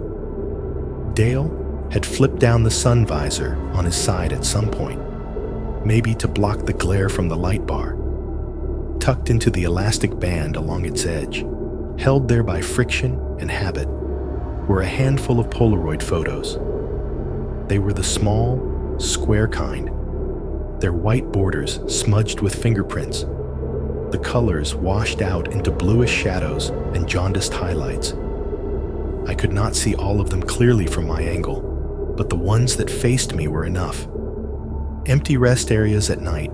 One showed a lot much like the one we had just left. A low, squat building, a vending machine glowing alone under an overhang, the harsh cone of a single light pole stabbing down into snow. No cars, just the suggestion of tire tracks. Another was a closer shot of a sedan half buried at the edge of a plowed lane, its shape softened by drifts, windows dark. The angle was strange, slightly higher than eye level, as if the photographer had been standing on something when they took it. A third, tucked partly behind the others, made my mouth go dry. It was a picture of a car interior at night. The reflection on the glass made it hard to see, but the details were there if you knew what you were looking for. The curve of a steering wheel, the slope of a headrest, the line of a shoulder, the back of someone's head, just visible above the seat. Dark hair, pulled into a loose knot. The faint glint of a hoop earring at one ear. The flash had bounced off the window, putting a pale ghost of the photographer over the scene. A hand holding the camera. The faint hint of a heavy jacket, of something reflective. It was a picture taken from outside, looking in. My stomach dropped, as if the truck had just gone over the edge of something I could not see. I dragged my eyes away from the Polaroids before my brain could finish putting words to what it was seeing. Dale drove in silence for a while, the truck shouldering through the storm like it had something to prove. Outside, the world was nothing but amber-lit snow, and the vague suggestion of trees flickering past the edges of the beam. Inside, the heater roared and the wipers fought, and something behind us rattled in a stubborn, jittery rhythm. He started talking again without any lead-in, like we were picking up a conversation I had missed the beginning of. "Been running these roads since I was 20, he said. "Longer than you've been alive, probably." I glanced at him. The lines in his face, the gray in his stubble, the way he sat hunched forward over the wheel. It was not an unreasonable guess. "Yeah?" I said, because the alternative was saying nothing. "Yeah." He went on. "Back when they had us in old beaters with no power steering, no heated mirrors, none of this fancy GPS crap. Just a paper map, a thermos, and your own damn judgment." His fingers tapped the steering wheel as he spoke, index and middle finger taking turns in a steady, impatient rhythm. Tap, tap, tap, tap. The sound cut through the heater noise, a little metronome counting out the seconds. He nodded toward the windshield, toward the blizzard trying to erase the world beyond it. "People in nice little cities don't get how fast this stuff can bury you," he said. "They see a dusting on their driveway and think that's winter. Out here, you stop to change a tire in the wrong place, wrong time, and 10 minutes later, it's like you were never there." He laughed then, a short, dry sound that did not invite me to laugh with him. "Seen it," he added, "more times than I can count." "What? What do you mean?" I asked, even though I already knew. He shrugged one shoulder, eyes never leaving the road. His fingers never stopped that tap, tap, tap, tap. "They find him in the spring sometimes," he said, "out in the low spots where the plows push the banks up high. Snow melts, farmers go out, and there's a car half sunk in the mud with a skeleton in a parka smiling up at him. Or maybe some hunter stumbles on him trying to drag a buck out of the woods. Folks that thought they knew better, folks that figured the storm would just pass." The heater suddenly felt too hot, like it was cooking the inside of my coat. "Sometimes," he said, You get there, and you're just in time. Guy's still in there, banging on the window, mad as hell at you, like you're the one who brought the snow. Blames you for not getting there sooner, like I control the weather. His tone changed, a hard edge creeping in. Ungrateful, he said. Stupid, too. I pull them out of ditches, drag their sorry asses to safe ground, and half of them can't even say thank you. Just want to argue about the tow or the ticket, or how they only had a couple drinks. Tap, tap, tap, tap. His fingers hit the wheel a little harder. I've had people cuss me out while they're still shivering so hard they can't hold their phone, he said. Had them tell me I didn't need to make a big deal over them sitting half a mile from the nearest house in a whiteout, like I'm wasting their time. I forced a weak chuckle, the sound brittle in my throat. People are something, I said. He glanced at me, the corners of his mouth tightening. You're not like that, though, he said. You pulled off before you spun out. Called your folks. Sat tight. That's smart. Thanks, I said. I didn't want to end up in a ditch. That's right, he said. You didn't. The way he said it made it sound less like reassurance and more like a statement of current fact. You didn't. As in, you aren't yet. The fingers went back to their rhythm. Tap, tap, tap, tap. The road bent. Somewhere out there, hidden by snow, a roadside marker must have stood. Because my GPS map shifted, the faint gray line we were on curving gently left on the screen. Off to the right, another road branched off. Thin, barely marked, but there. The algorithm dutifully painted a new blue line, suggesting we take that turn instead, a more direct route toward the ghost town cluster of streets it still insisted existed in this direction. Out the windshield, I saw the black suggestion of a gap in the tree line, a darker void in the white walls. Next right, I said, trying to sound casual. At least that's what it says. I gestured at the phone. He did not even glance at it. Like I said, he replied, GPS doesn't know every shortcut. He drove past the turn without a flicker of hesitation. This way keeps you off the main drifts, he continued. Those side roads, they're low. Wind drops the snow right into them. You want to spend the night in a snowbank? Be my guest. Otherwise, you let me do my job. His tone was sharper now, just a notch, but enough that I felt it like a cold draft. I swallowed my instinct to push back. Okay, I said quietly. I was just asking. He did not answer. The tapping on the wheel got faster for a few beats, then settled back into its earlier tempo. The map on my phone redrew itself again, the blue route line obeying his decision, snaking along the gray road we were already on. As we drove, the gray under us got thinner and thinner until it was just a hairline, then a suggestion, then nothing. The land around us must have dipped or changed in a way the phone could not track because the GPS stopped showing roads entirely.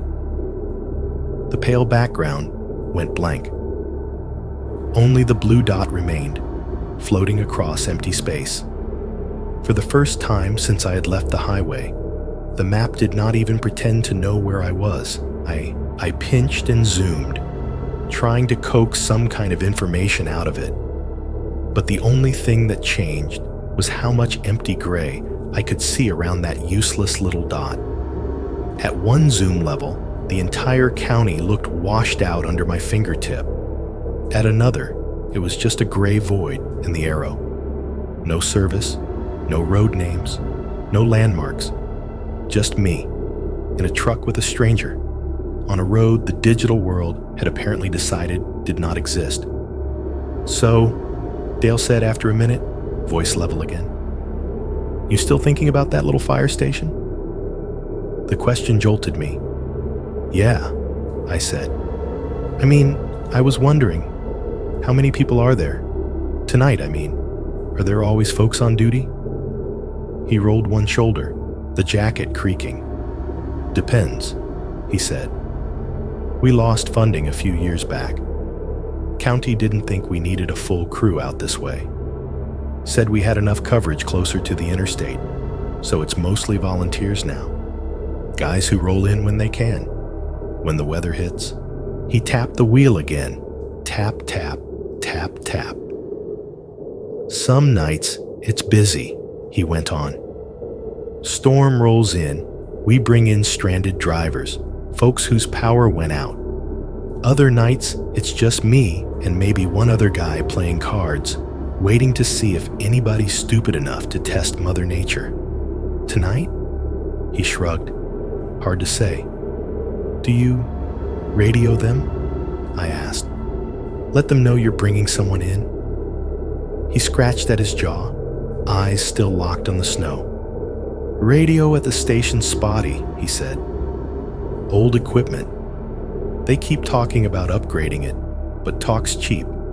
My rig's got comms to the county, but no guarantee it'll hit the building if the storm's like this. Besides, if I call and nobody's there yet, what does that change? We'll get there, flip on the generator, get the heat going. It's not a hotel. He said all of it in a way that could have been completely true. It was plausible enough that I could hear some faceless county representative parroting the same excuses at a budget meeting. And yet, something about the smoothness of it bothered me. The way each answer slid right into the next, like lines he had rehearsed. I tried to smile, like I found the idea of a half-abandoned fire station in the middle of nowhere charming instead of terrifying. Right, I said. Yeah, I was just curious. Curious gets people killed out here, he said, almost absently. Then he smiled, that thin, not quite right smile. But you seem to have some sense. That's good. My throat felt tight. He reached for the flask in the cup holder with his right hand, fingers closing around it like they had done it 1,000 times. He tipped it, shook it once, listening to whatever was left slosh inside. You mind? He asked. For the nerves. I did mind. Every part of me minded. But we were already here. No, I said. Go ahead. He twisted the cap with one hand, the metal making a small scraping sound. The smell that rose out, sharp and sweet and unmistakably alcoholic, sliced through the layers of cologne and smoke. He tipped the flask to his lips, took a swallow, then another. When he set it back down, his hand wobbled more than I think he meant it to. The bottom of the flask missed the ring of dried residue and bounced against the edge of the cup holder. It tipped, rocked, and then slid over, clattering onto the floor mat between us. Damn it, he muttered, reaching down. Reflex made me move before caution could stop me. I've got it, I said, already leaning forward, my seatbelt cutting into my shoulder as I stretched my arm toward the flask. It had rolled under the lip of the seat, just out of reach.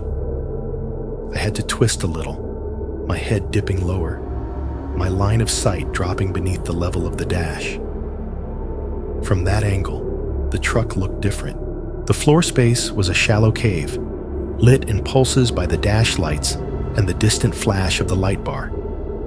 The flask glinted near the middle, trapped between ridges in the mat.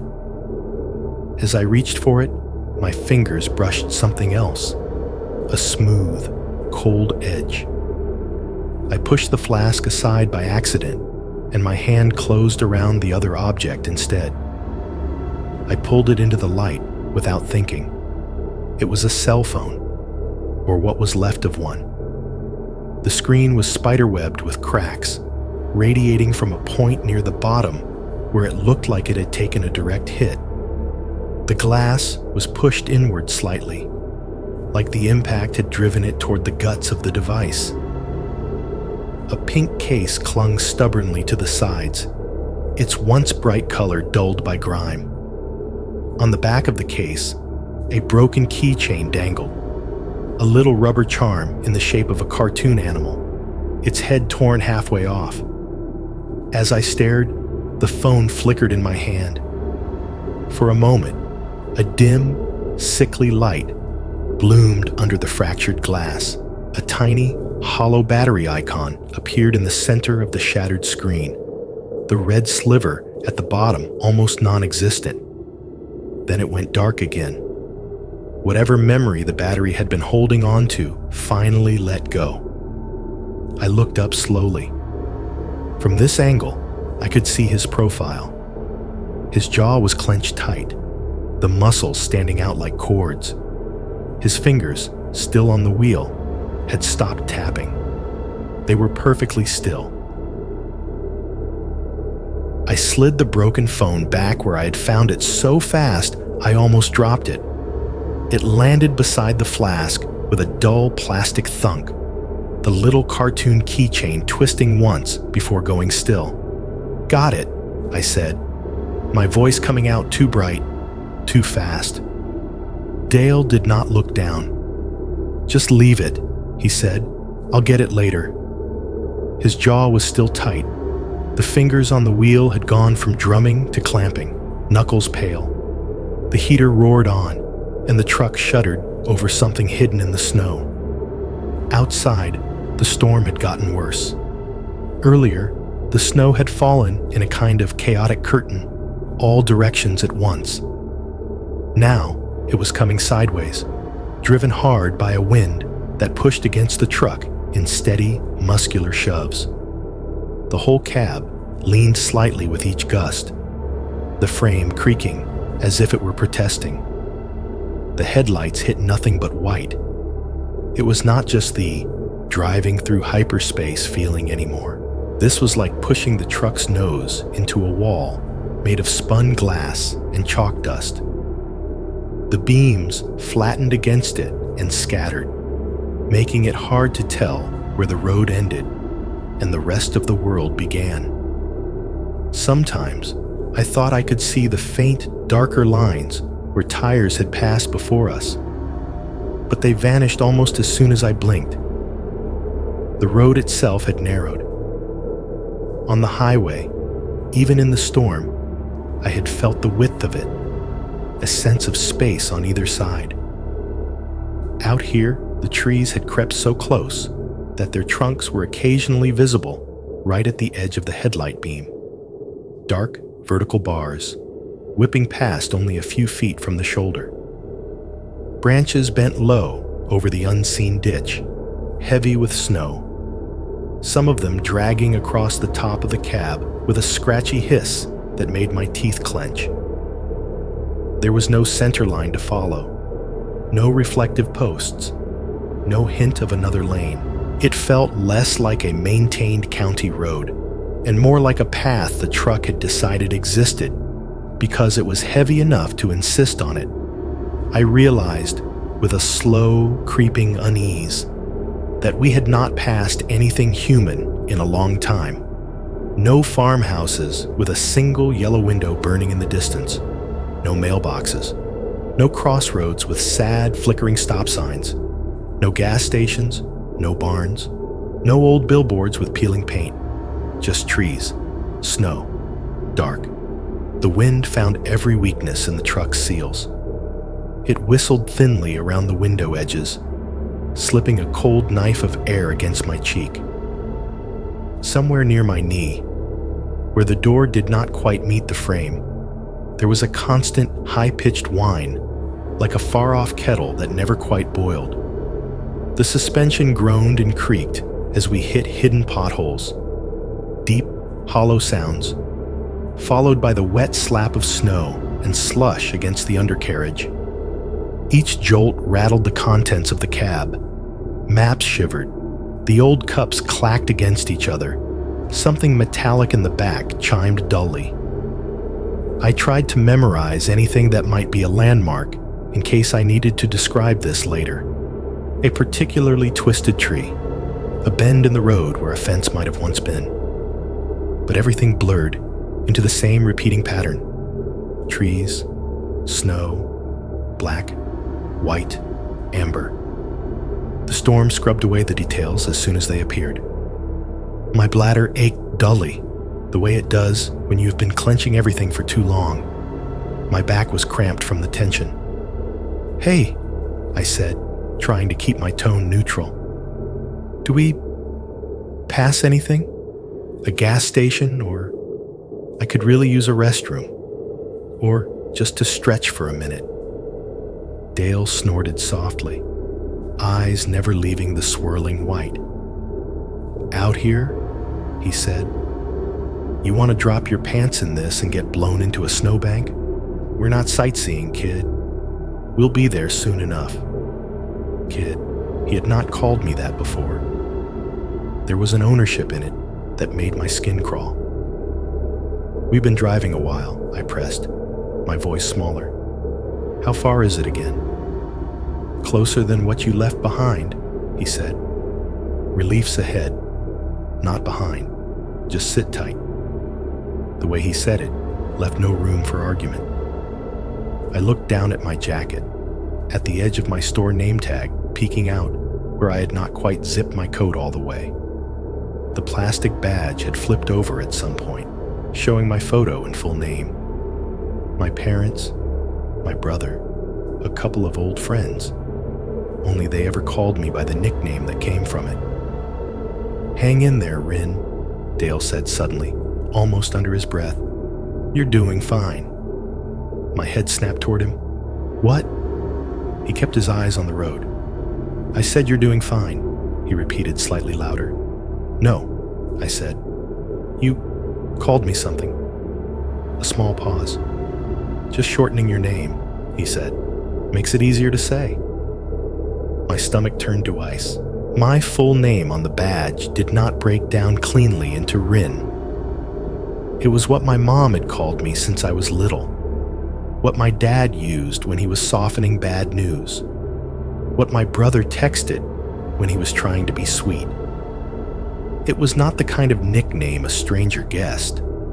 It was something you learned from hearing it used, or from seeing it written somewhere else.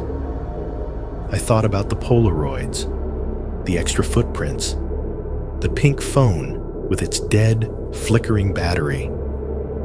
I zipped my coat the rest of the way up, covering the badge, even though it was far too late for that. My phone sat in its cradle like a useless piece of glass. I tapped the screen again, hoping for some miracle.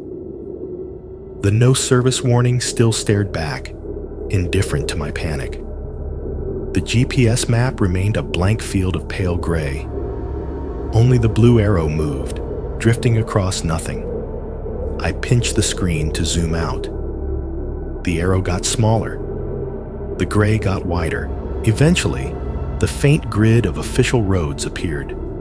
Thin, black lines crossing each other in a tidy, rational pattern. But our arrow was not on any of them.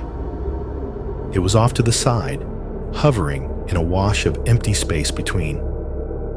A corner of the map near the top started to load, lines sharpening. For just a second, a weak bar of signal appeared where there had been none, and roads flickered into being, labeled highways, county routes, a little icon for a real town with real streets. Our truck was moving parallel to a road that should have been there. Should have.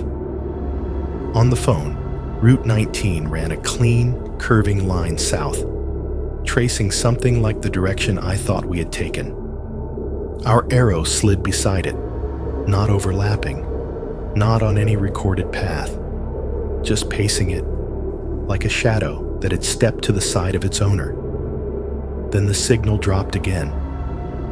The roads vanished. The gray washed over everything, leaving my dot drifting through blankness. A fresh gust of wind slammed into the truck, making it sway. The trees at the edge of the beams whipped and twisted, their snow-heavy branches throwing strange shadows against the white. "How much longer?" I asked, unable to keep the crack out of my voice. Dale inhaled slowly through his nose, exhaled through his mouth, like someone counting to 10. The tapping started on the wheel again, a little faster this time. "Impatient, aren't you?" he said. "You were fine sitting alone in that car, staring at nothing. Now you're warm, moving, and you can't wait." I swallowed. I don't see anything," I said. "No houses, no lights." He chuckled. "That's why they put it out here," he said. "Fire station covers the gaps. Places folks forget about until they're in trouble." His words made a kind of sense. They fit together, syllable by syllable. But there was something cold and private sitting behind them, like he was getting a joke I was not in on. Tap, tap, tap, tap. The heater hissed. The wipers squealed. The wind whistled through the imperfect seals, high and thin. I looked back down at my phone, at the little arrow moving through nowhere. I had the sudden, irrational thought that if I turned the screen off, if I let it go black and slid it into my pocket, the world outside would stop existing. That the only thing keeping any of this real was the tiny glowing icon insisting we were still going somewhere. I didn't turn it off. I watched the arrow move, not on any road, and tried not to think about the fact that the map no longer had a name for the place we were in. The truck lurched harder than usual, the front end dipping, like we had just dropped off a curb I could not see. The chains on the tires rattled, grabbing and slipping in quick succession. I braced a hand against the dash. "What was that?" I asked. "Road's getting rough," Dale said. "Almost there." The steady crunch of snow under us changed.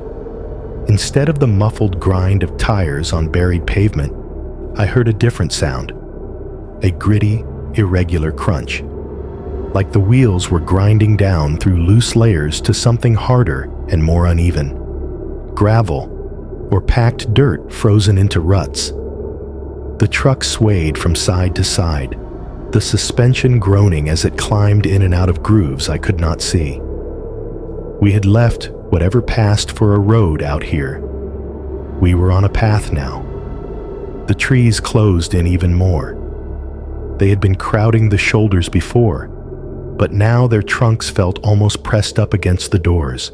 What little my eyes could make out beyond the glare of the headlights was just a dense wall of vertical black, broken here and there by the pale flash of a birch or the jagged angle of a fallen limb. Above us, branches leaned together, meeting overhead in a tangled canopy, sagging under the weight of the snow. It was like driving into a tunnel made of wood and ice. Every few feet, the topmost limbs scraped across the metal roof of the cab with a sharp, squealing hiss that set my teeth on edge. Scratch, scratch, scratch. A long drag like fingernails pushed slowly down a chalkboard. The sound traveled through the frame and into my bones, distinct from the wind and the engine. A separate voice in the chorus, high and insistent. Dale eased off the gas. The truck slowed to a careful crawl, picking its way over hidden obstacles. I could feel each individual rock and frozen rut through the seat. A series of small, jarring bumps that jostled the trash on the dash and made the old cups rattle like teeth in a glass. I looked down at my phone out of reflex. The screen showed the same thing it had before. A blue arrow sitting in a featureless gray field. No roads, no labels, just movement without context. Then ahead, through the white and black and the constant swing of the light bar, I saw it. A glow. Not the harsh, elevated glare of a security light or the cold, bluish beam of a street lamp. This was lower, softer, a small rectangle of yellow that flickered slightly as the wind shifted. It sat in the distance at about the height of a human head, which made my brain translate it instantly. A window. As we crept closer, the shape around the light resolved into a building. Not a fire station. It was a cabin. One story, maybe a little wider than the truck was long, with a shallow pitched roof hunched under a thick blanket of snow. The walls looked like weathered wood in the bouncing light, the boards dark and damp where the snow had melted and refrozen over and over. There was no big bay door for engines, no concrete apron, no tower, no visible antenna. Nothing that said emergency services.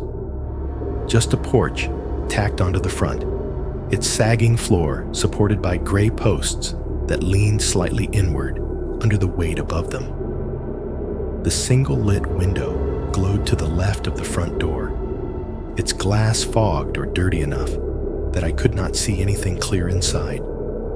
Just the impression of motion when the light flickered and shadows shifted.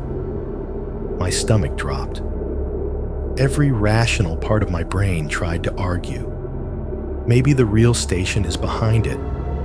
Maybe this is some kind of caretaker's house. Maybe this is how rural fire stations look when they lose funding. Someone's got to sleep somewhere, right? But my body knew. Before I could form a sentence, Dale said, almost casually, "We're here." The way he said it was wrong. There was no relief in it. No, made it through that mess breath. No, you're safe now. Exhale. Just flat acknowledgement, like a hunter answering his own unspoken roll call. Present. "Station's behind this, through the woods," he added. "We'll warm up inside first." He turned the wheel and nosed the truck into a shallow curve, bringing us up close to the front of the cabin. The headlights washed the entire porch in harsh white light. Details jumped out and grabbed me. There was an old couch shoved against the wall, its cushions sagging, the fabric dark with age and damp.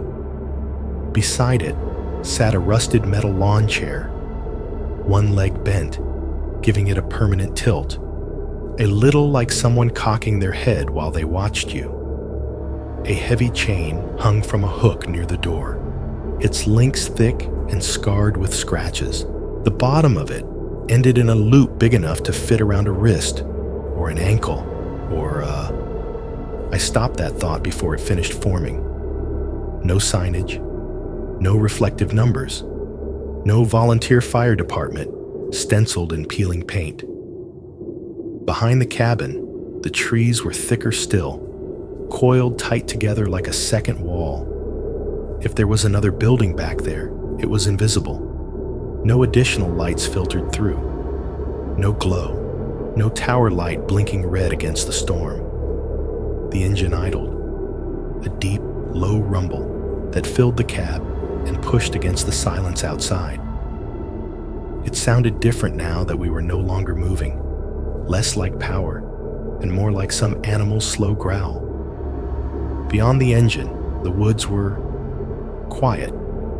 The wind still moved, but the trees here blocked most of its voice. Instead of the howl and scream I'd heard out on the open road, I caught only a muted rush, like someone slowly tearing fabric in another room. The storm's rage had been muffled by the close press of branches, leaving the space around the cabin oddly still. In that relative quiet, every small sound stood out. The soft crackle of cooling metal somewhere near the hood. The tick of the dashboard plastic flexing as the heat from the vents hit it. My own breath, too fast, fogging the inside of the window beside me in quick bursts. And from somewhere behind the cabin, out of sight, a faint metallic clank. It was not loud. If the engine had been revving higher, I might not have heard it at all. But in the pocket of semi-silence created by our idling, it slotted neatly into my awareness, like it had been waiting for its cue. Clank. a hollow, swinging sound, like a loose metal gate tapping against a post, or a chain, thinner than the one on the porch, hitting something solid at the end of its arc. Clank, clank. Irregular, like whatever was moving, it was not doing it on purpose. My hands were slick on my phone. I did not remember picking it up, but I was holding it so tight my knuckles hurt. This is it? I asked. My voice felt like it belonged to someone else, tinny and far away. The station? Dale killed the light bar with a flip of his fingers. The amber flashes vanished, leaving the world outside lit only by the steady beams of the headlights and that single, stubborn yellow window. The sudden absence of the rotating light made everything feel flatter, more real. "Station's just back through those trees," he said. "Generator doesn't kick quite this far, so we keep a place up front warm, easier on the fuel." He said it like it was common sense, like I was being the weird one for questioning it. I looked out at the porch again. At the couch, no one had brushed clear. At the chair, no one could have sat in comfortably for years. At the chain, its final loop hanging empty and waiting. "There's no other vehicles," I said. "Where are the other volunteers?" He shrugged, unbothered. "Storm came in quick," he said. "Most of them have families, New Year's and all. I'm on call. You got me." That last sentence landed heavy. The truck vibrated beneath us, the engine a steady growl. Heat poured out of the vents and crawled up the inside of the windshield, making little rivers in the fog there. My stomach flipped over. Instinct, the animal part of my brain, started screaming. "This is wrong. This is wrong. Get out. Don't get out. Do something." I opened my mouth to say something, anything. I never got the words out. Something hit the back window. A dull, flat thud shook the rear of the cab, loud enough that it cut through the engine noise and bounced off the inside of my skull. The entire truck jolted, not much, but enough that I felt my seat shift beneath me. The rearview mirror trembled. The dangling air freshener, a shriveled pine tree, long dead, swinging wildly for a second before settling. My heart stopped, then slammed back into motion so hard it hurt. Dale's head snapped up, eyes jumping to the mirror. "Snow," I told myself. "It's just snow." Sliding off the roof. But the sound had been wrong for that. Too solid, too focused, less like a sheet of powder losing its grip and more like a fist or a body hitting glass. Before I could convince myself to say anything about the thud, Dale reached for the ignition. The engine died with a shudder, like something heavy exhaling for the last time. The rumble that had been filling the cab cut off so abruptly that my ears rang. The light from the dash dimmed down to a low glow, then clicked off. Silence flowed in to fill the space the engine had left behind. It was not complete, not really.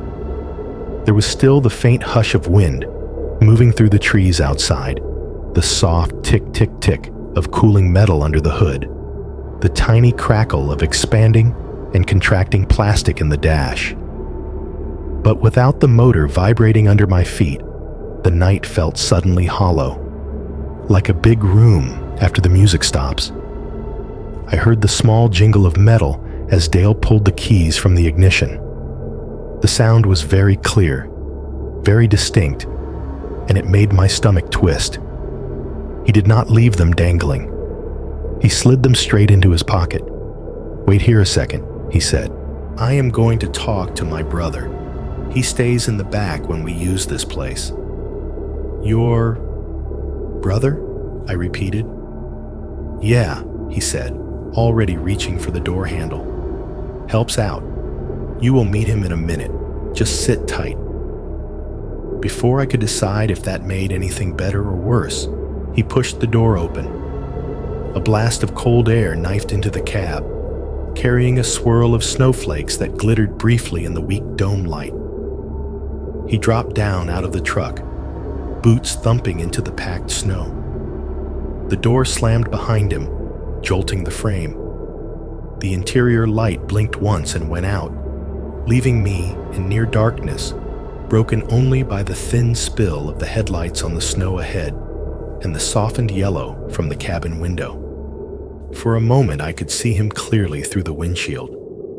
His silhouette moved across the beams of the headlights, reflective strips on his jacket flashing briefly. He climbed the steps to the porch, each boot fall a hollow thud on the wooden boards. Thump, thump, thump. He crossed in front of the window, blotting out the light for a heartbeat, then rapped on the door with his fist.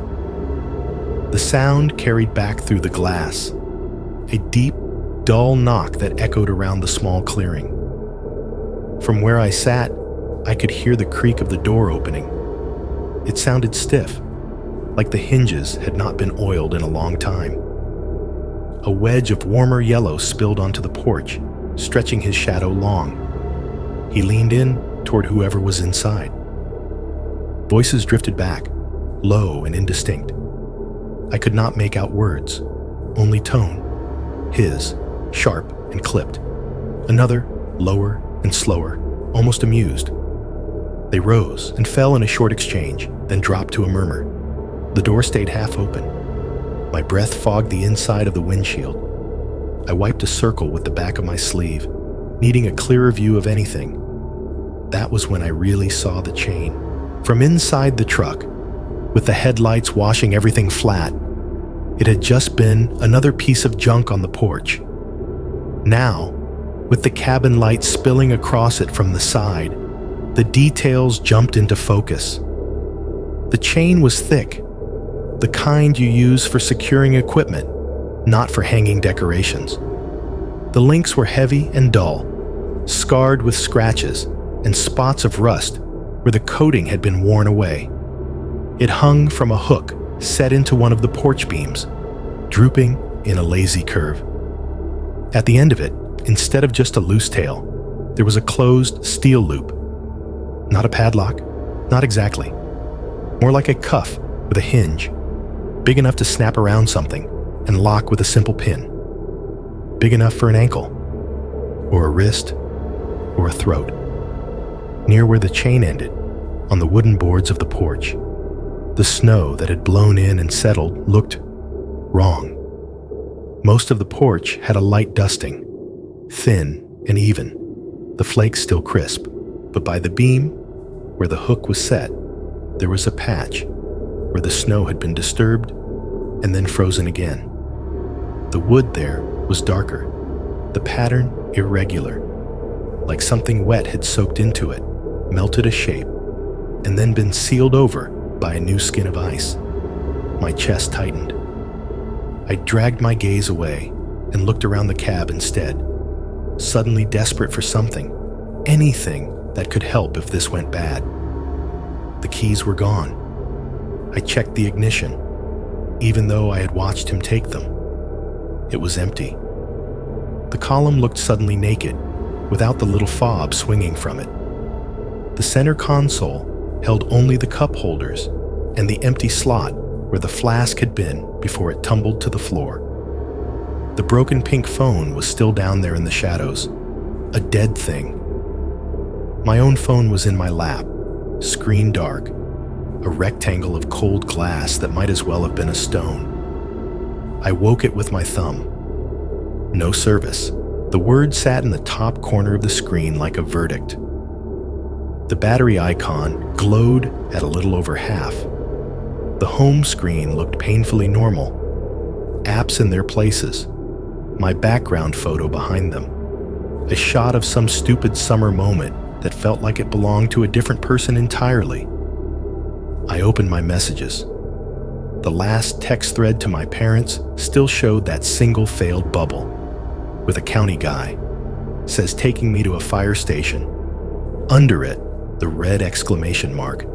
Message not sent. I tried again anyway, tapping the resend icon like it might do something different this time. The phone spun, thinking, then served me the same answer. Failure. I moved to the call log. Every number had a small gray, no connection note when I tried to tap it. Even voicemail refused to load, the mysterious unknown entry grayed out. It was like the world beyond this small pocket of trees had simply shut its eyes.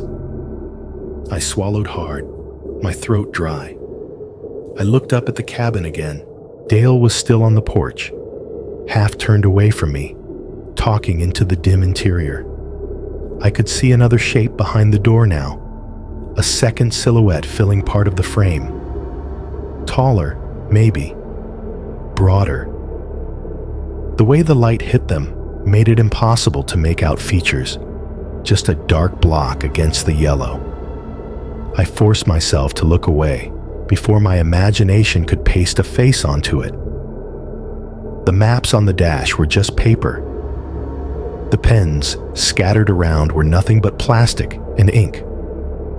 The frayed toe strap on the floor might be heavy enough to swing, but it was clumsy and short.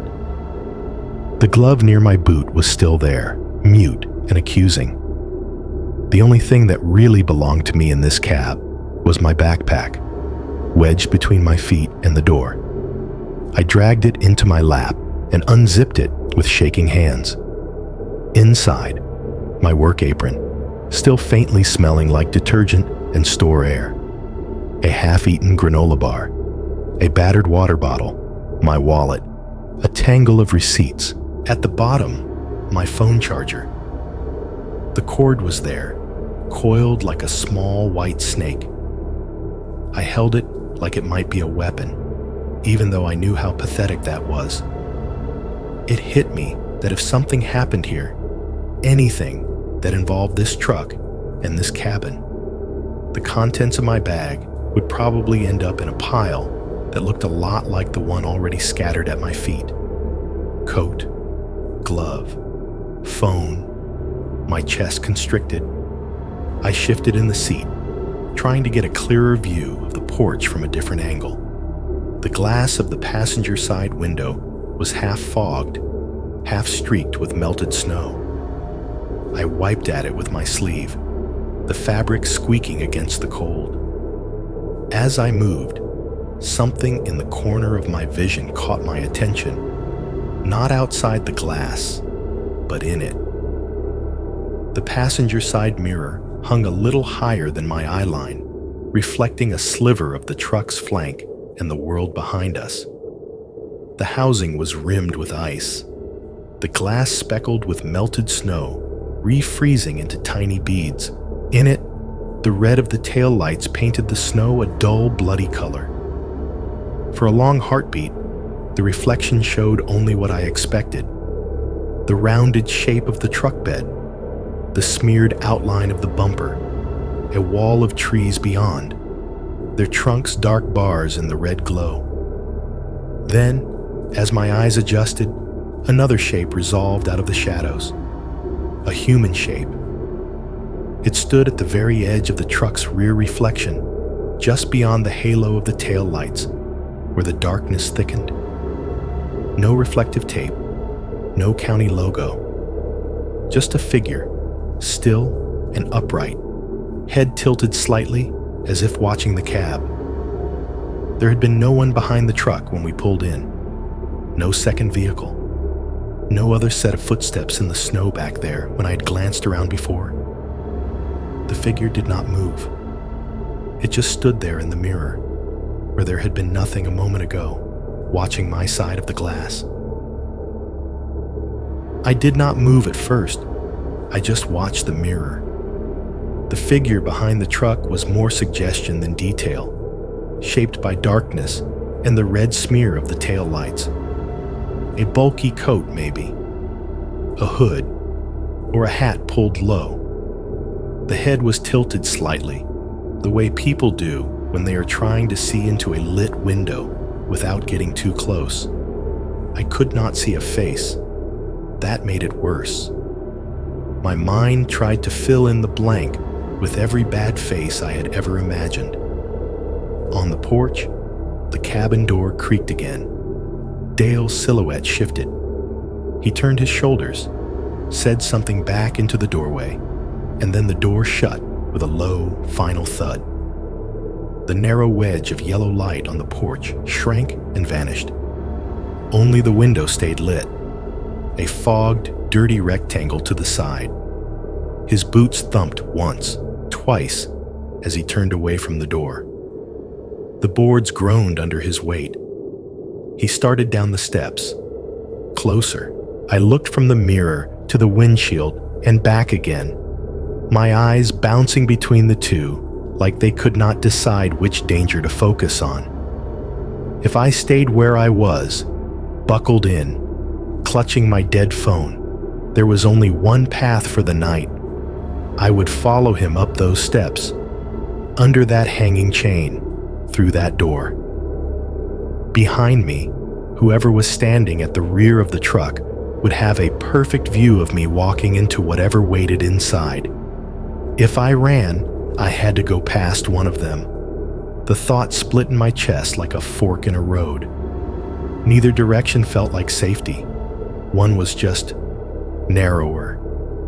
I inhaled sharply, the air in the cab suddenly too thick.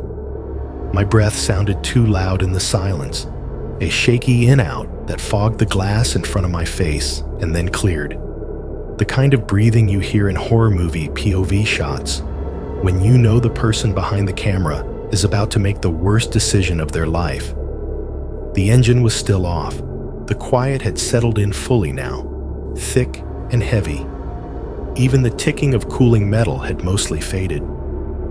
The truck felt like a dead thing we were sitting inside, a big hollow shell. Dale's boots hit the top step. Thump. I slid my hand toward the passenger door handle as slowly as I could, fingers shaking. I half expected it to be locked from his side. It should have been. People who say, "Wait here," do not usually leave you an easy out. My fingers wrapped around the cold metal. I braced myself for the solid, immovable resistance of a locked latch. It moved. The handle lifted with a soft click, smooth and easy. The door seals creaked a little as the frame shifted inward under my grip. For a second, all my fear got tangled up with something close to disbelief. He had taken the keys. He had killed the engine. He had walked me off the highway into a place the map did not recognize. But he had not locked me in. Or maybe he had, earlier. Maybe he had gotten used to people not trying the handle. Outside, his boots hit the middle step. Thump. The figure in the mirror did not move. Still that same silhouette at the edge of the red glow, watching. My heart hammered so hard it made my vision tremble at the edges.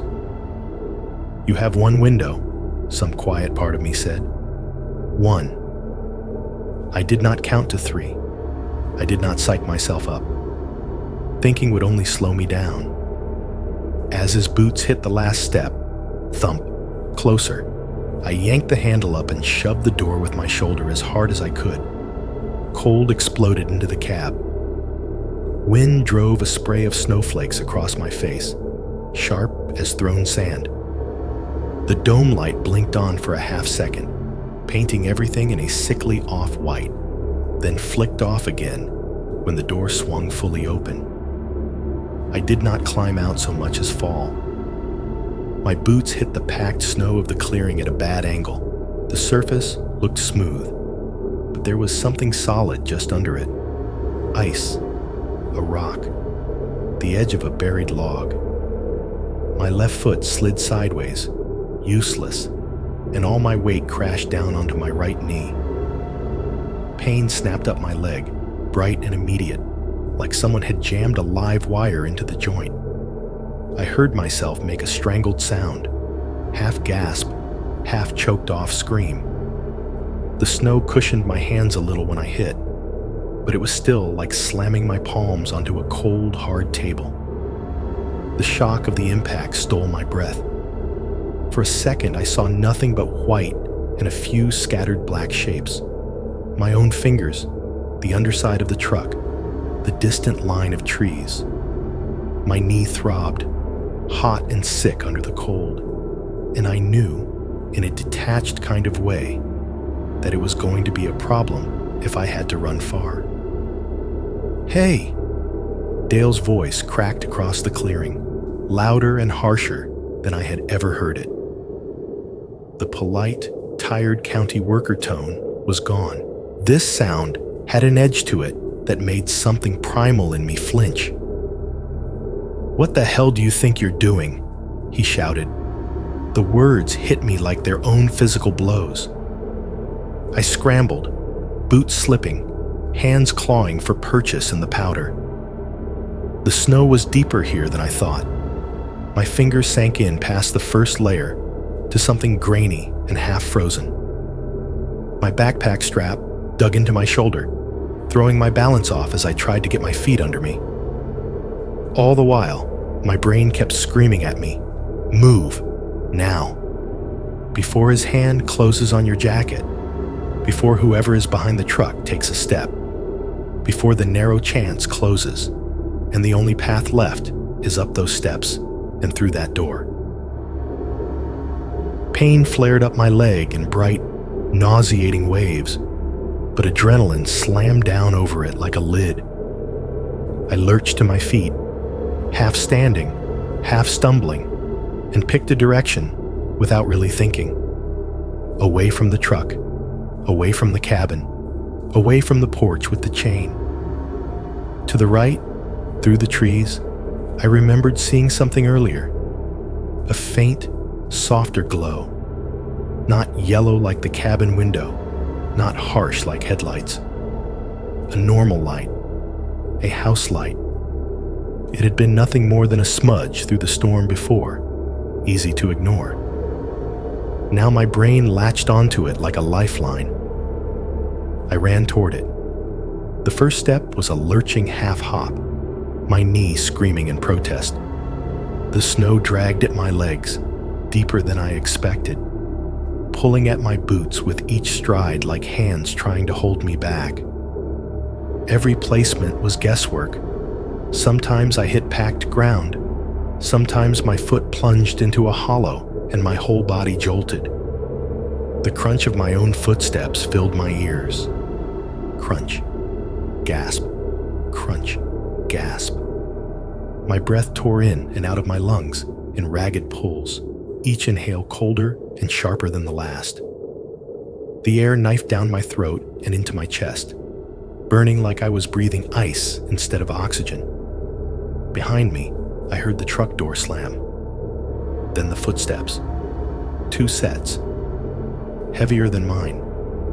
Closer together than I wanted them to be. Boots hammering through the snow with the confidence of people who knew this ground, who were not surprised by where it dipped and rose. "Get back here," Dale shouted. The words were stretched thin by rage, shredding the tired, neutral voice he had used before. "You stupid little..." The rest tangled in a snarl, half word, half animal sound. I did not want to hear the end of whatever he was calling me. Branches whipped at my arms as I plowed into the tree line. I threw my forearms up to shield my face, stumbling between trunks that seemed to jump in front of me at the last second. Snow-laden limbs snapped back as I pushed past them, dumping fresh powder down the back of my collar, into my hair, under my coat. The shock of the cold made my skin go electric. I tried to stay low, instinct telling me that a smaller target was harder to grab. My body did not fully agree. Every attempt to crouch made my bad knee buckle. I ended up in a forward-leaning, lopsided run, one hand occasionally slapping down to the ground to keep myself from pitching completely into the snow. The world narrowed to 3 things: the thin strip of space in front of me where I could put my next step, the sounds behind me and that faint glow ahead, blurred by trees and snowfall. Crunch, crunch, crunch. My boots. Thud, thud. Boots behind me. 2 sets, heavy and sure. My breath shredding itself. Once, a low branch snagged the strap of my backpack and yanked me sideways. I nearly went down, shoulders slamming into a tree trunk hard enough to make white spots flash in my vision. The bark scraped through my coat, rough against my skin. I tore myself loose and kept going, the bag digging into my collarbone like it wanted to strangle me. The snow found every gap in my clothes. It poured over the tops of my boots, packed in around my socks. It shoved itself up my sleeves when the hem of my coat rode up, filling the space between fabric and glove with numbing cold. My fingers were clumsy blocks at the ends of my arms, my toes distant, throbbing things. My knee finally betrayed me.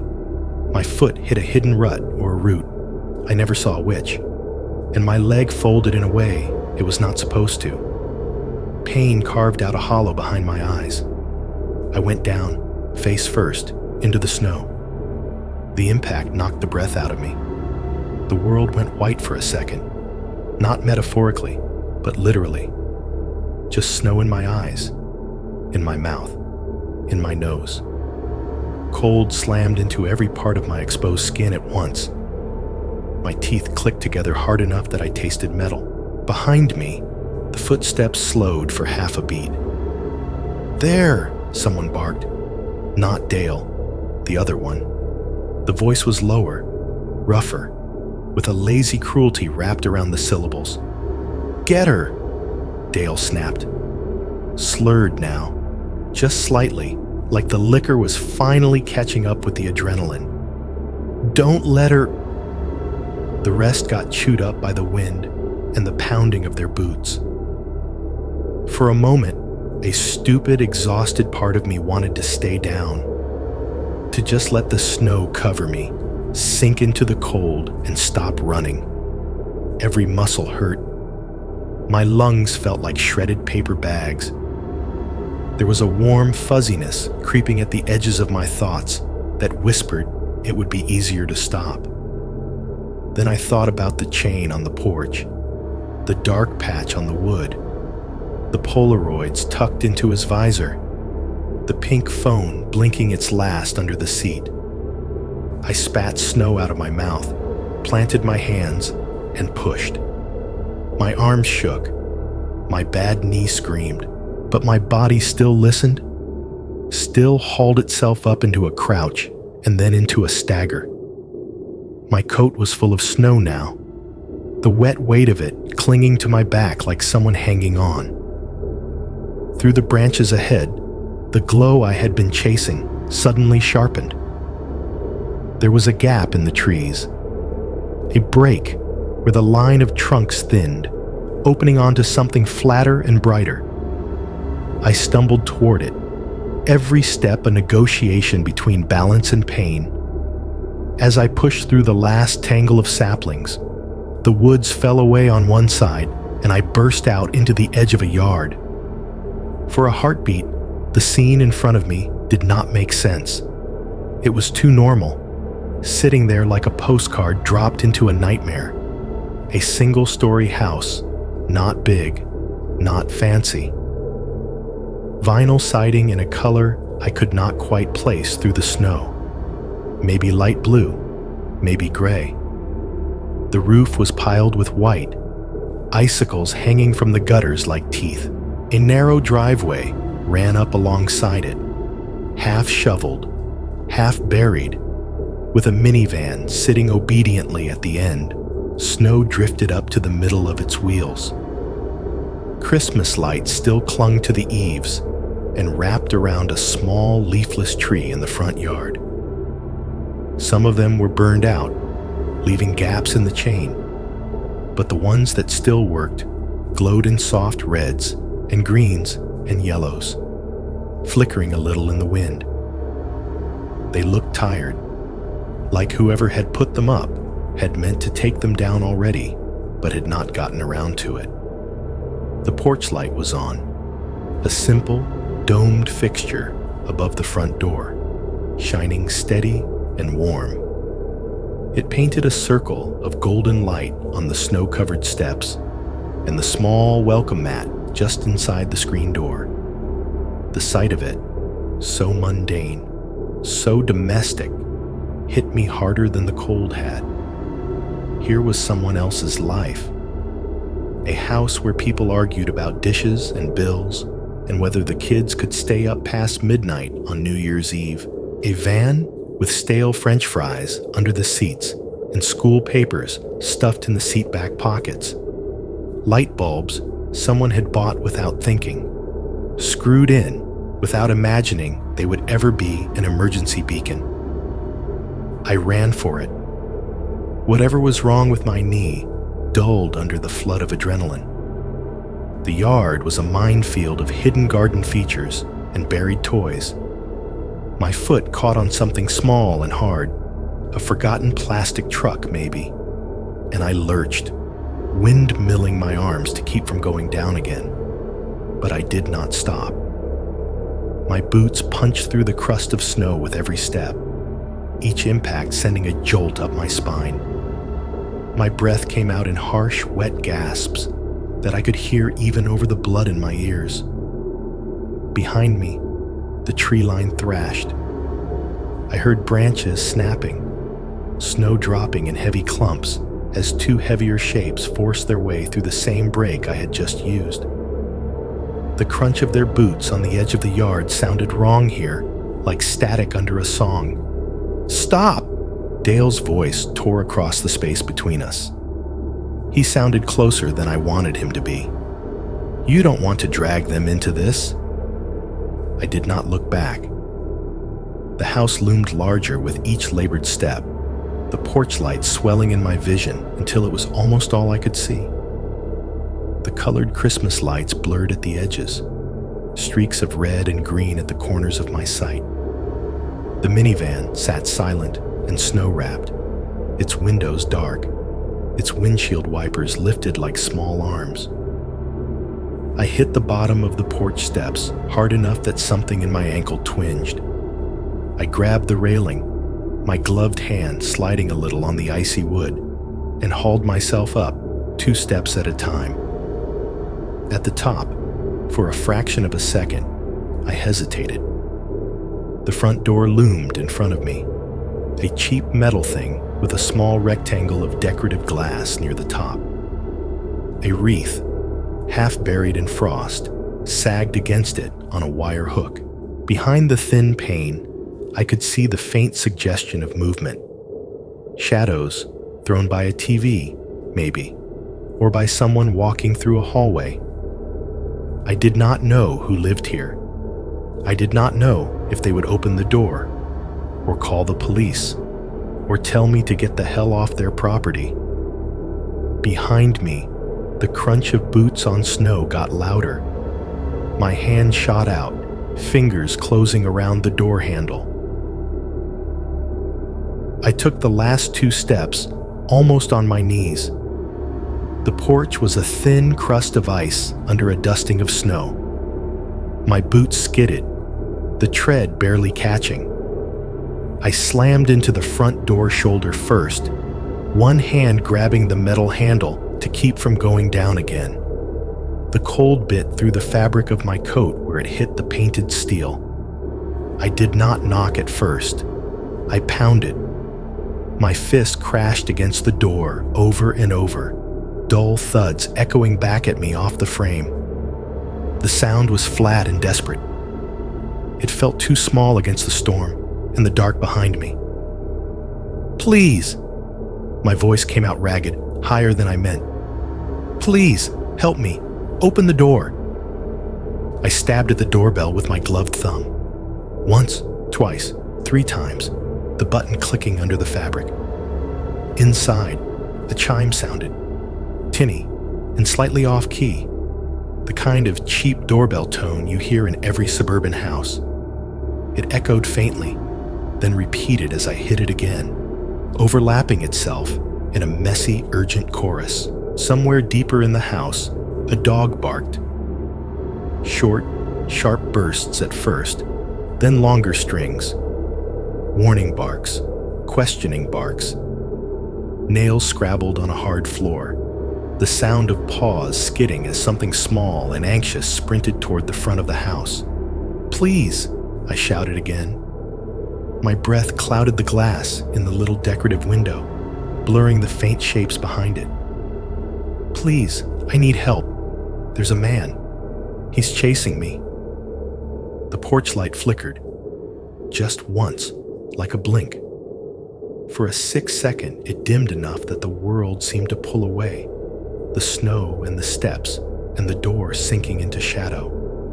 My stomach lurched. Then the bulb flared back to full strength with a tiny buzzing sound. Buzzing so loud in that moment that it might as well have been a siren. The deadbolt clicked.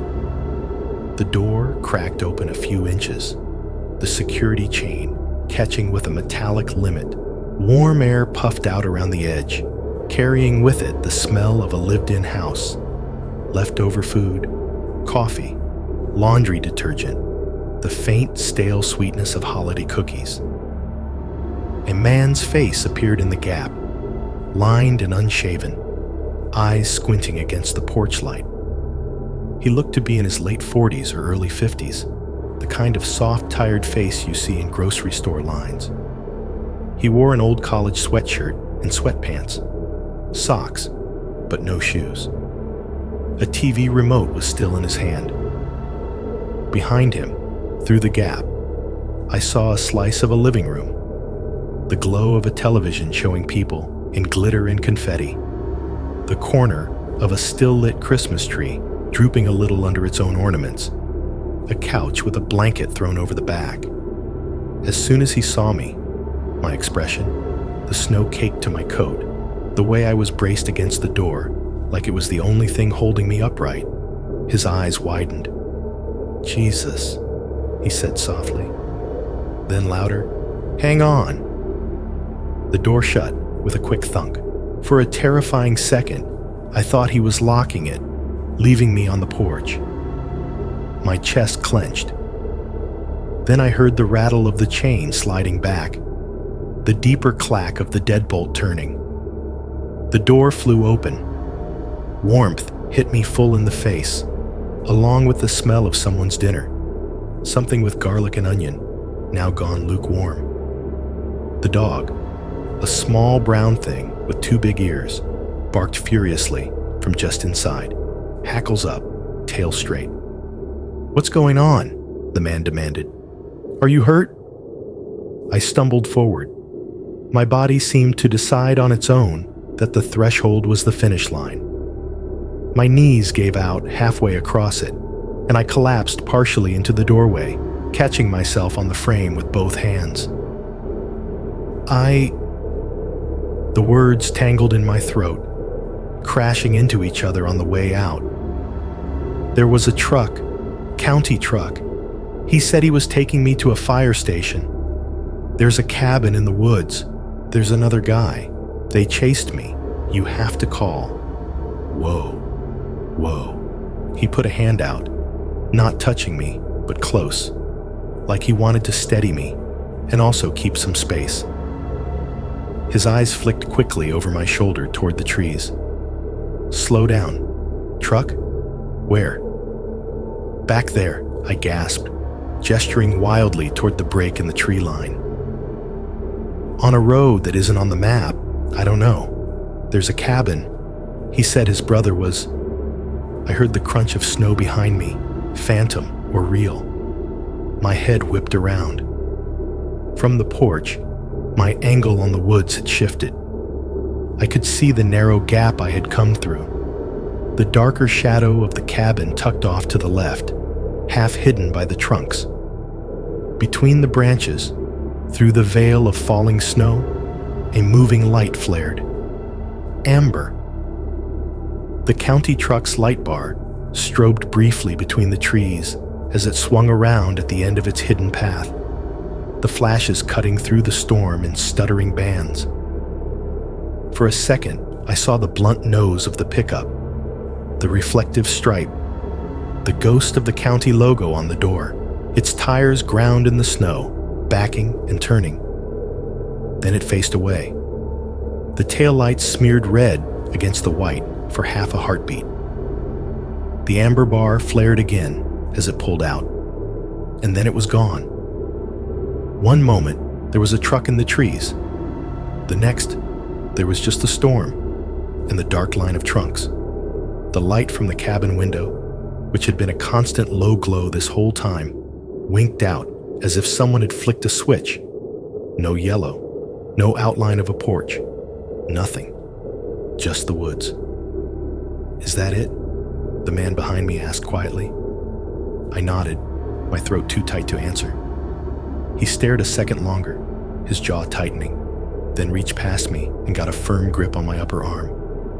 Not rough, but not gentle either. "Inside," he said. "Now." He pulled me over the threshold, past the line where the cold of the night ended and the warmth of the house began. The dog backed up a step, still barking, nails clacking on the laminate floor. The man kicked the door shut with his heel. The thud of it closing was solid, satisfying in a way I had never appreciated before. I heard the deadbolt slam home, then the rattle and slide of a security chain.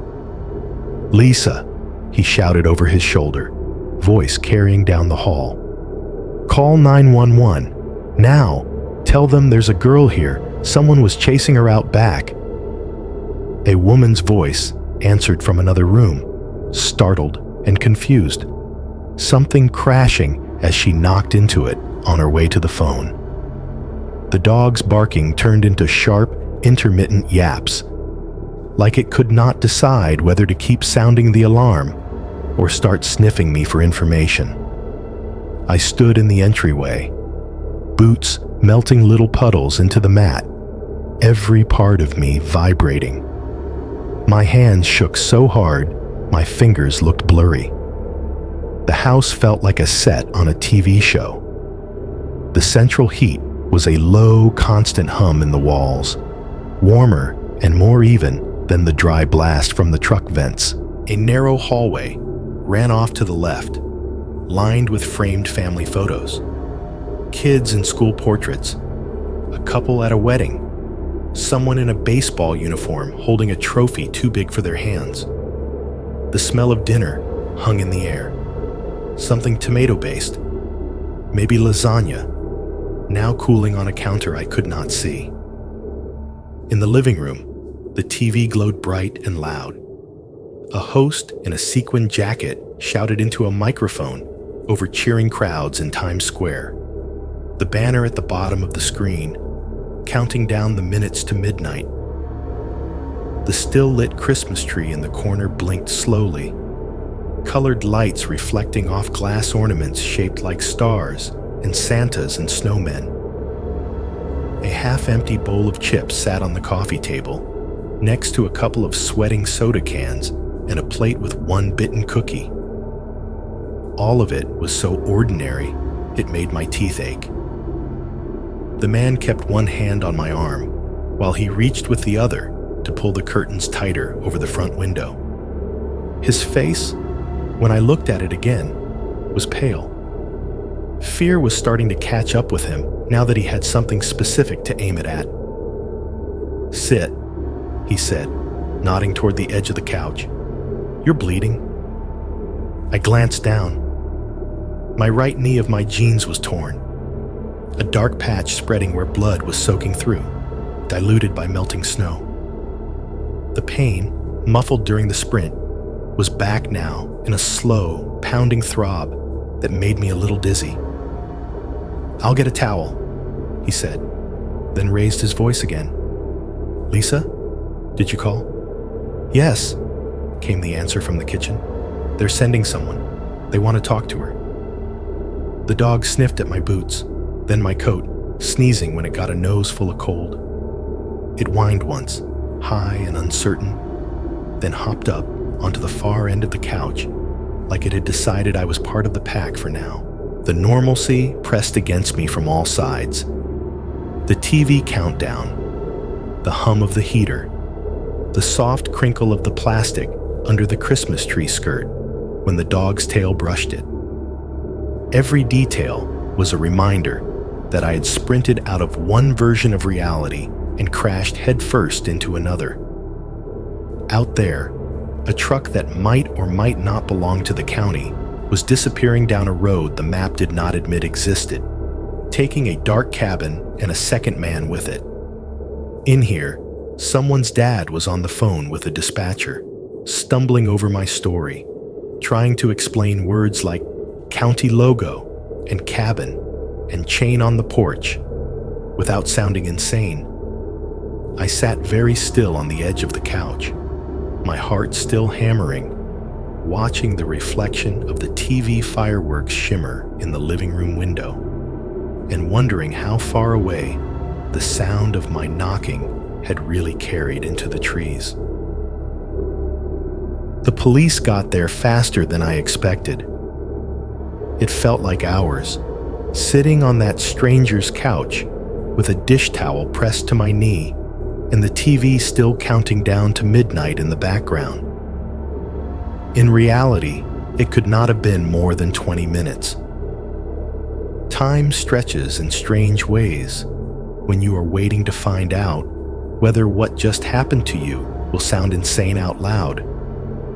The first sign they were close was the faint wash of blue and red through the frosted front window. No siren, just the spinning lights, a muted swirl of color against the snow outside. Then the low rumble of engines, the crunch of heavy tires on packed snow, the rattle of chains on wheels. The dog went off again, barking at the door like it had decided this entire night was an ongoing personal affront. The homeowner. He had told me his name twice, and both times my brain dropped it, peeked through the curtain, then exhaled hard. "They're here," he said. A moment later, someone thumped up the front steps. The porch boards groaned under the weight. The doorbell chimed again, cheerfully oblivious to why it was being used. The man opened the door before they could knock. Cold air slammed into the hallway, along with the smell of exhaust and wet wool, and the sharp tang of winter air that had been filtered through a plastic grill. Two officers stepped into the entryway, stamping snow off their boots. Both wore heavy winter uniforms, dark jackets dusted white, hats pulled down low. Their radios crackled with static and bursts of garbled dispatch chatter, each squawk a reminder that the world outside this house still existed. One of them had a face that had seen too many night shifts. The other looked younger, eyes a little too wide, taking everything in. The older one glanced at me first. His gaze ran over the blood on my jeans, the snow still melting in my hair, the way I was sitting stiff and small at the edge of the couch. Then he looked at the homeowner. "You called about a trespasser?" he asked. The man shook his head, already nervous. "Not exactly," he said. "She showed up, running. Said someone picked her up in a truck, took her towards some cabin out back there. She was being chased." His voice trailed off. Saying it out loud made it sound thin, even from someone else's mouth. The younger officer turned fully toward me. "Ma'am," he said, "you hurt anywhere besides the leg?" "I'm okay," I lied. My entire body felt like it had been through a dryer with a bag of rocks. I fell, running, my knee. "We'll have EMS take a look," the older one said. "Why don't you tell us what happened, from the beginning?" So I did. I told them about leaving work, about the storm and the highway, and the panic that pushed me off onto the smaller road, about the rest area with the half-buried county truck and the dead semi and the oddly glowing bathroom window. I told them about the knock on my bumper the footsteps in the snow, the man at the window with the county logo on his chest. I told them about the offer: fire station, generator, cots, coffee, and the way his story shifted when I asked questions. About the missed turns, the blank GPS map, the Polaroids tucked into the visor, rest areas, buried cars, the back of a woman's head in a car like mine. I described the cabin, the chain on the porch, the dark patch on the boards, the second set of footprints, the other man's voice, the run through the trees toward this house, the feeling of being chased, the brief glimpse of the truck turning away, and the cabin light going out like someone had pinched it between two fingers. By the time I finished, my mouth was dry, and my coffee, someone had handed it to me at some point, had gone cold in my hands. The officers' faces were careful. They were not blank exactly. Concern sat there, sure, but it shared space with something else. That look people get when they are trying to figure out if what you are telling them happened that way, or if there is some simpler, less messy version they can write down instead. Nobody wants to put evil county truck in a ghost road in an official report. The older cop scribbled notes in a small pad, occasionally glancing up like he was checking for inconsistencies. The younger one stood with his hands on his belt, shifting his weight from foot to foot, eyes bouncing between me, the front window, and the hallway where the homeowner's wife was talking into the phone with the dispatcher. "Do you remember any numbers on the truck?" the older one asked when I paused. "Plate?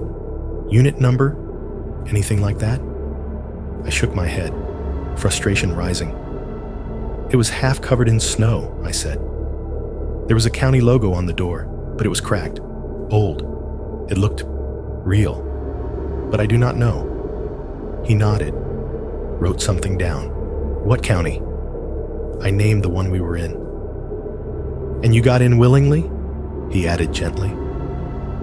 I flinched. "He said I would freeze to death in my car if I stayed," I said. "He said there was a station, that he was on his route. There was a storm warning. The roads were—" "We're not blaming you," the younger officer said quickly. "We just need to get it straight." They turned to the homeowner next. "You ever seen a county pickup down that way before?" the older one asked, tipping his head toward the back of the house and, beyond it, the woods. "Anyone plowing, sanding, doing checks?" The man's eyes flickered, just for a second. A micro-hesitation, the kind you only notice when you're wired tight and watching too closely. "Not that I remember," he said finally. "Sometimes you see trucks on the main road, but back there? No, it's just woods. Some old properties, way out. They've been empty for years." The older officer's pen paused for a heartbeat, then moved again. "Any cabins?" he asked. "A few," the man said. "From before they built the subdivision. Hunters, old farmers. Most of them are falling in on themselves." Static crackled over his radio suddenly, making me jump. A dispatcher's voice came through, tinny and clipped.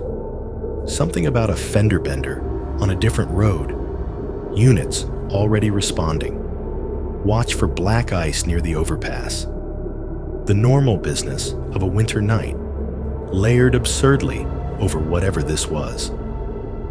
The chains on the tires outside jingled as another cruiser repositioned, its engine idling low. The sound felt strangely comforting, mechanical, predictable, loud enough to hold on to. Eventually, they loaded me into the back of a cruiser. There was no dramatic ambulance, no wailing sirens, just a practical decision. Get the half-frozen, half-hysterical girl to the station where it was warm and bright and full of forms to fill out.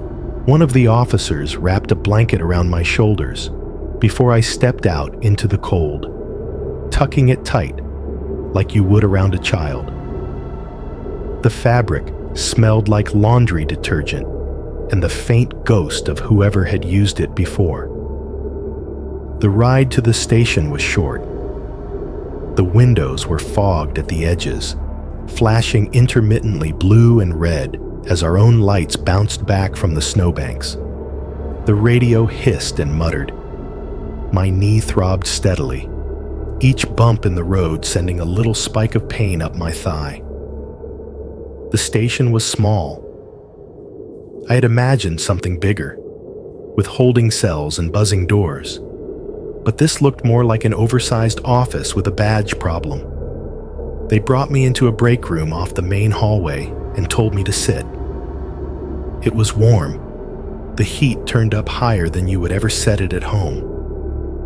A fluorescent light hummed overhead, casting everything in hard, flat white. The vending machine in the corner glowed with its own tired light. Front panel streaked with fingerprints, its guts humming softly as if it were thinking about whether to drop another bag of chips. The coffee maker on the counter gurgled to itself as a fresh pot finished dripping. A bulletin board on the wall held a mix of flyers, a community watch notice, a shop with a cop photo from December, a missing dog poster curling at the edges.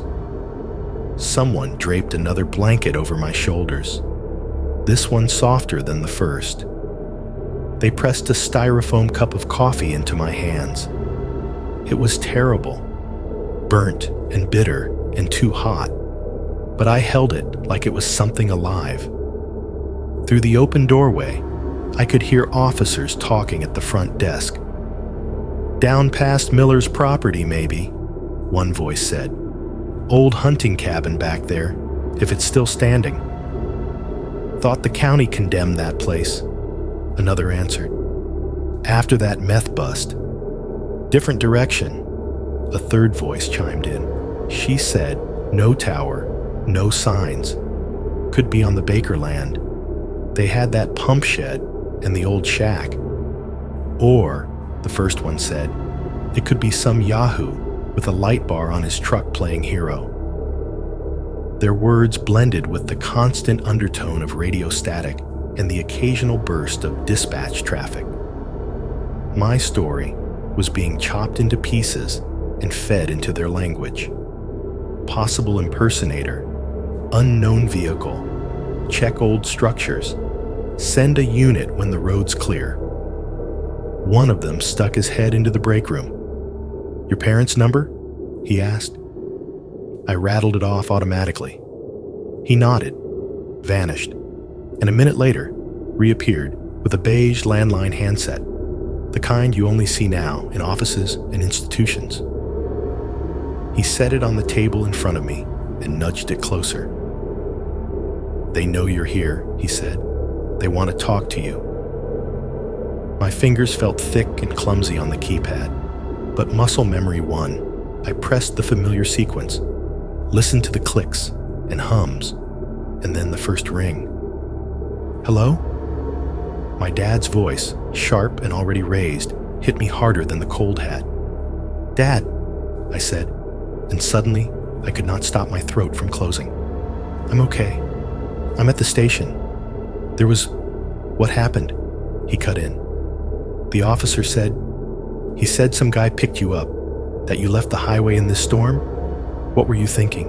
Why didn't you call me? I would have...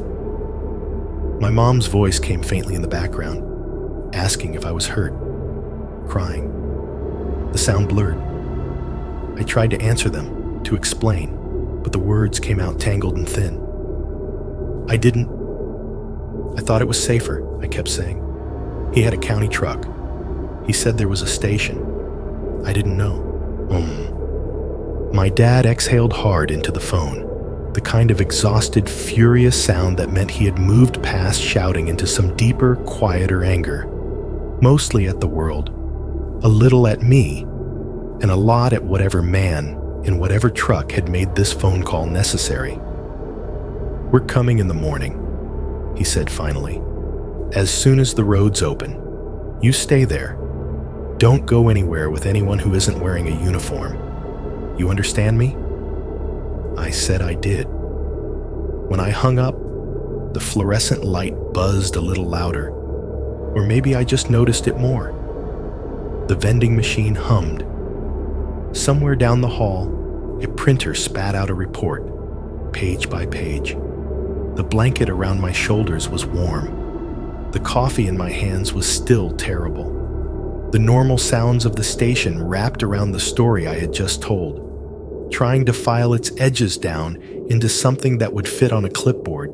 But out beyond the plowed roads and the radio chatter and the paperwork, the storm was still falling on a patch of woods where a cabin might or might not stand, off a road that might or might not exist, waiting for the kind of person who knows exactly which turn the GPS will not tell you to take.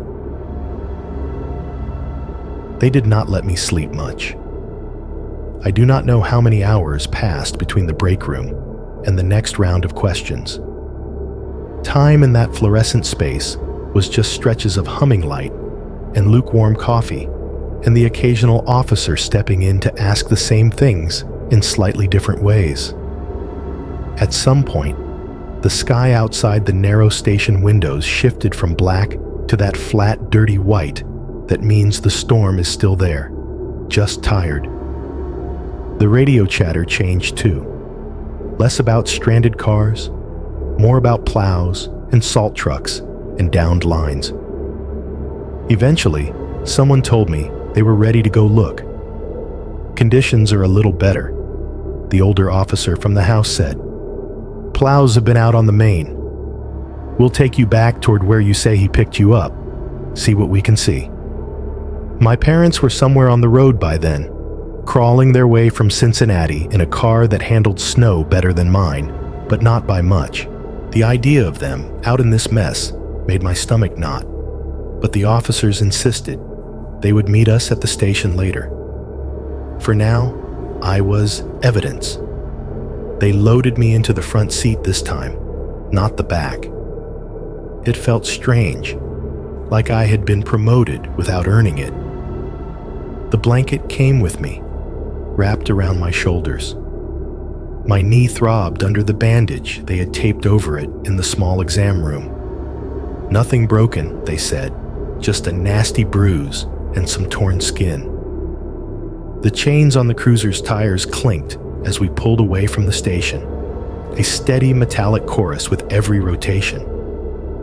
The heater blew warm air against my feet.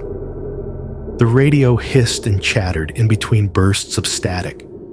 Units calling in positions, dispatch rattling off call numbers, and road names like beads on a string.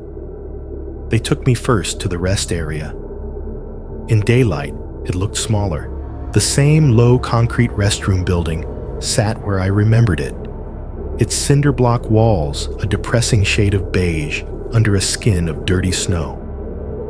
The vending machines glowed weakly under the overhang, their plastic fronts filmed with frost. The picnic tables were half buried in drifts, only the tops of the benches visible. My Civic was there. It sat crooked in the slot where I had left it, front end nose toward the light pole.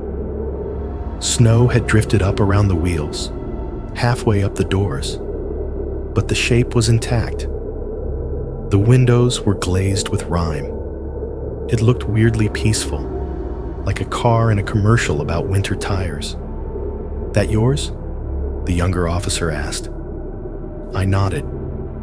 My chest did something complicated and painful at the sight of it. They pulled up alongside and let me out. The air bit at my cheeks, but it was not the sharp, punishing cold of the night before. The wind had died down some.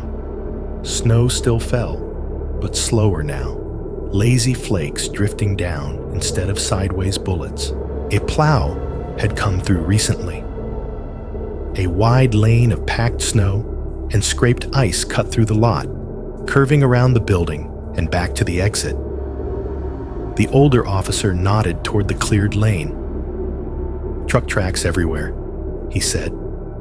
"Between the county rigs And the state guys, it's going to be hard to tell what's what. I walked toward the spot where I remembered the maintenance pickup sitting, off to the side, near the edge of the lot. Now, it was just churned snow and tire marks, no different from anywhere else. The drifts around that area were lower, scraped down by a blade sometime in the last few hours, but there was nothing distinct left. "I swear it was right here," I said.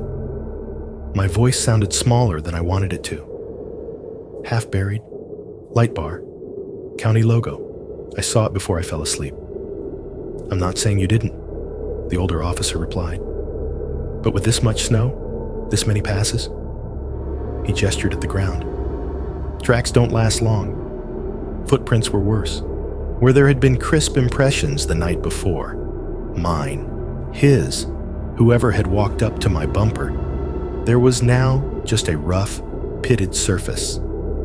A few new sets of prints crisscrossed the lot. Officers, maintenance workers, whoever had checked the building that morning. Anything older was just texture. They checked the restrooms, the vending area, the small utility closet at the back of the building. Everything was empty, cold, unremarkable. From there, we went hunting for the cabin. "How far do you think you were from here when you got picked up?" the younger officer asked as we pulled back onto the county road. "I don't know," I said.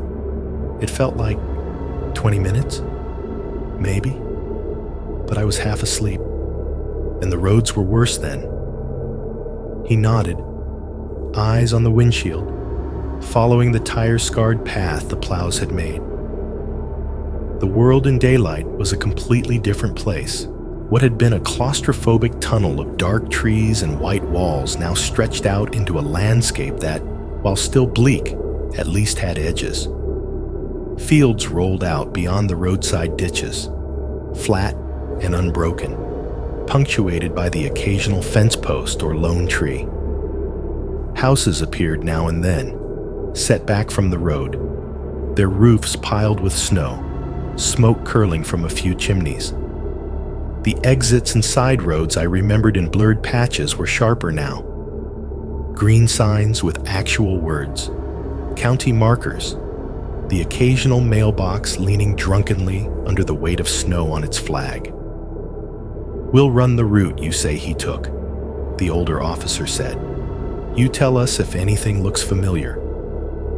I watched the world through the windshield and the side window, like I was flipping through someone else's photo album. Pieces jumped out, a particular curve in the road, a tree with a broken top, a stretch where the ditch ran deeper, but the exact spot where the truck had turned off onto that narrower, rougher path. That felt like a dream. We crawled past half-buried driveways, most of them just shallow cuts into the snowbank, leading back into stands of trees or toward distant houses. Some had mailboxes with family names, others had nothing at all. A few sported private property signs tilted on their posts, edges crusted with ice. "Anything?" the younger officer asked. "It all looks wrong," I said. "Or maybe too right. There were trees closer, or the snow was higher, or..." We did eventually find a cabin. It sat at the end of a barely plowed track that branched off from the main road and disappeared into the trees. The cruiser's tires slid and grabbed as we followed it, chains clinking nervously. At the end, where the trees opened up into a small clearing, there it was. A squat, one-story structure with a sagging roof and boarded-up windows. "No electricity here," the older officer said, nodding toward the lines that clearly did not run this far. "Hasn't been for years." We parked and stepped out. The snow here was untouched except for a few sets of small tracks. Rabbits, maybe, or stray dogs. No boot prints, no tire ruts but our own. Up close, the place looked like it had been abandoned long before last night. The boards over the windows were gray and warped. The door was secured with a heavy padlock that had a halo of rust around it. No porch light, no hanging chain. Something like this, maybe? The younger officer asked. Kind of, I said. But there was a light and a porch, and it felt closer to the main road, I think. They exchanged a look over my shoulder. Not mocking, not exactly, just that wordless cop conversation.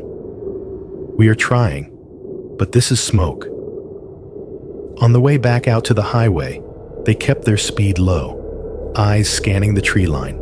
I pressed my forehead lightly to the cold glass of the passenger window, tracking the rhythm of trunks sliding by.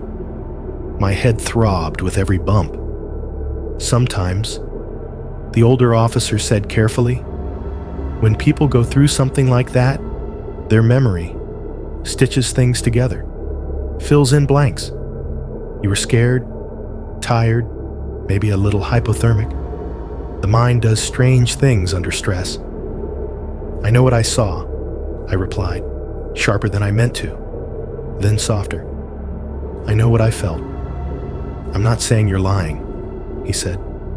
I'm saying it might not all be literal. Cabins, trucks, chains. You work retail, right? Long hours, rough customers. You've probably absorbed a lot of stories. They have a way of mixing. He was trying to give me a softer landing than, we think you made half of this up. It did not feel much softer. I looked down at my hands, at the faint tremor still in them. My knee throbbed. My shoulder ached where the truck door had hit it. The bruises were very real. We reached a stretch of road where the trees on the right thickened again, drawing closer to the shoulder. Something about it made my scalp prickle. I straightened in my seat. Here, I said. I think, here? Somewhere around here? The younger officer slowed the car. We crept along, eyes on the embankment. Most of what we passed were just dips in the snow, hints of drainage ditches or deer trails.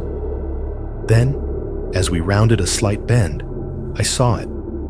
A gap in the trees so narrow you would miss it at 35 miles an hour. The remains of a track disappearing under a fresh fall of snow. Two shallow depressions running parallel, just wide enough for a truck. It could have led anywhere. To an old logging road, an abandoned property, or nowhere at all. Hold up, I said. They stopped. It might have been nothing. It probably was nothing. But as I squinted through the glass, one detail jumped out at me. A shape on a tree trunk just inside the line of branches. Can we back up a little? I asked. The younger officer reversed a few feet. The object came into clearer view. Nailed crooked to the tree, half swallowed by bark, and nearly hidden by a curtain of overgrown branches, was a small metal sign. The paint had peeled away from most of it, leaving behind patches of bare aluminum spotted with rust. What color remained was a tired, washed-out yellow. Up close, you could still make out the ghost of the words, County Maint. No unauthorized access. The letters were distorted where the trunk had grown around the edges, as if the tree had been slowly trying to swallow the sign for years. Someone had bent one corner back at some point, maybe to loosen it, maybe to tilt it out of sight from the road. The officers stared at it for a long moment. Looks old, the older one said at last. Yeah, I answered. My voice sounded strange to my own ears, but it looks real. For all the things the storm and the night had blurred and erased, there it was. A crooked piece of metal quietly insisting that, at some point, someone with a county logo and a reason to keep people out had claimed this sliver of woods as theirs. The official follow-up, when it finally came, was barely 10 minutes long. It was a weekday afternoon, a few weeks after the storm. The snow in Columbus had melted into gray piles at the edges of parking lots, and the roads were back to that familiar, ugly wet. I was in my apartment, sitting at the kitchen table with my laptop open and a half-eaten bowl of cereal beside it, when my phone rang with an unfamiliar number from the county. The officer on the line was polite, professional, detached. He thanked me for my time, said he was just closing the loop. The investigation was ongoing but limited. They had no suspects, no specific truck identified, no matching reports from other drivers that night. The rest area cameras were old and half obscured by snow glare. The footage showed my Civic, but nothing useful beyond that. Nothing you described can be definitively tied to a crime, he said, the words carefully chosen. That doesn't mean nothing happened. It just means we don't have enough to pursue further right now. Right now. He said I had done the right thing by getting out, by going to a house, by calling. He said if I remembered anything new, names, numbers, unusual details, I should call back. When I hung up, the apartment felt too quiet. The fridge hummed in the corner. The heater clicked on, breathed hot air through the vents, then shut off again with a hollow thump. Somewhere in the hallway, a neighbor's door latch rattled. All the usual sounds. None of them helpful. I got my car back the same week. They had towed it from the rest area after a day or two, the officer said. Standard procedure when a vehicle sat through a storm with no one claiming it. I had been in no condition to drive it that night. And then the roads had been bad. And then paperwork had happened. The tow lot was on the edge of an industrial strip. Chain link fence topped with barbed wire, rows of cars in various states of disrepair, a small cinder block office that smelled like burnt coffee and printer toner. A man behind glass slid a clipboard at me, pointed to where I needed to sign, and handed over a key that felt too familiar in my hand. My Civic sat near the back of the lot, streaked with dirt and road salt. Enough of the snow had melted off that it just looked like every other car that had been driven hard in winter, the shine dulled under a film of grime. When I opened the door, a faint smell washed out. Melted snow dried into fabric.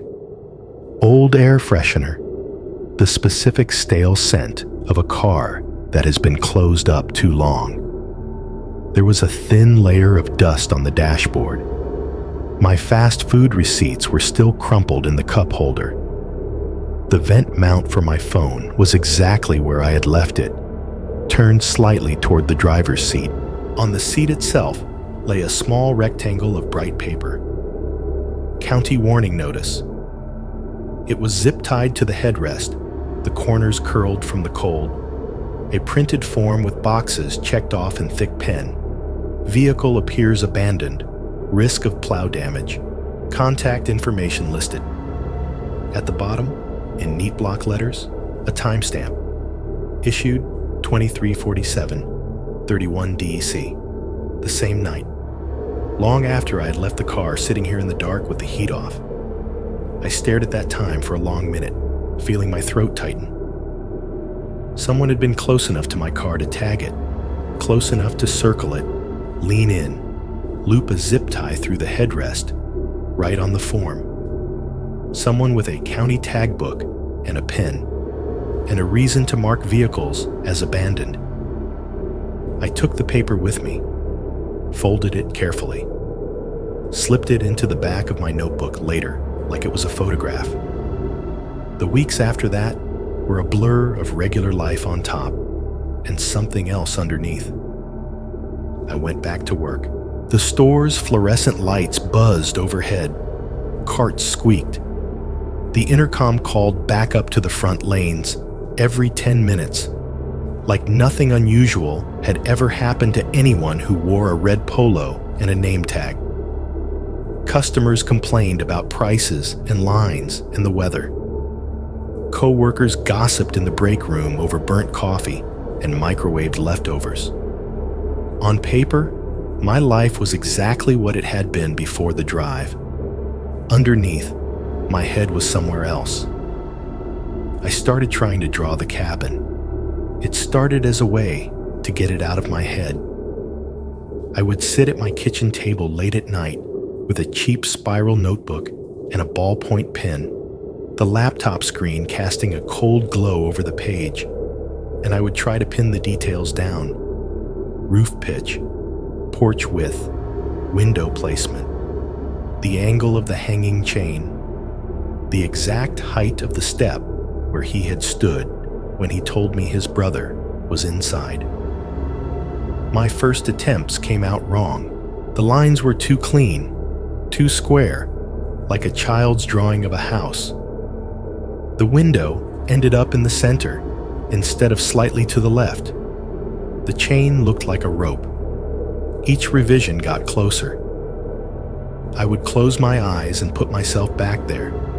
The crunch of my boots in the snow, the way the porch boards had groaned, the hollow thud of something hitting the back window of the truck, and then look down and adjust a roof line by a fraction of an inch. It felt obsessive. It was. But it was also all I had. The internet did not help. Or maybe it helped too much in the wrong way. Late at night, with the fridge humming and my laptop fan whirring, I would fall down rabbit holes. News articles about drivers who went missing during winter storms. Long-form pieces about people found in their cars months later when the snow melted. Thread after thread on forums and local Facebook groups about that one scary night people still thought about. I started searching county worker directories. The county's website had a staff listing, but it was mostly managers and elected officials. Maintenance workers were just phone numbers and department names. I dug deeper. LinkedIn profiles with muddy headshots, retirement announcements, obscure PDF minutes from board meetings where names were listed alongside budget lines for fleet upgrades and road maintenance. I looked for men in their 50s with weathered faces and first names like his: Dale, Rick, Tom. Something solid and forgettable. I scrolled through photos, squinting at every crease and wrinkle, trying to match them to the man's silhouette in the truck, the way his jaw had clenched when the phone flickered under the seat. Nothing jumped out as certain. A lot jumped out as possible. Some nights, I found myself on local forums instead, places where people complained about potholes and school levees and the snowplows never coming down my street on time. Here and there, buried in threads, other stories surfaced. Posts about that one guy who shows up when the roads get bad. A user wrote about being stuck in their driveway during an ice storm, watching a county-style truck cruise by slowly, a figure in a reflective jacket staring a little too long. Another mentioned getting an offer for a ride from some maintenance dude when their car slid into a ditch on a back road. Kinda weird vibe. Decided to stay in my car instead. 1010 would recommend waiting for AAA. Nobody had names. Someone else chimed in with a rumor. There's this old dude who thinks he's some kind of winter savior. Shows up when the highway's shut down. Tells you he knows a back way. My cousin swears he heard about him from a trooper. Unofficial helper who doesn't always call stuff in right away. Not dangerous, just weird. Not dangerous is doing a lot of work there, another user replied. I read and reread those lines, my skin crawling. It was too vague to be useful, too familiar to ignore. I dug deeper. True crime subreddits, local Facebook missing persons pages, blog posts from people who had once gotten into the wrong car, Most of it was noise, stories half remembered, cases twisted by rumor and retelling, legends built on top of mundane tragedies.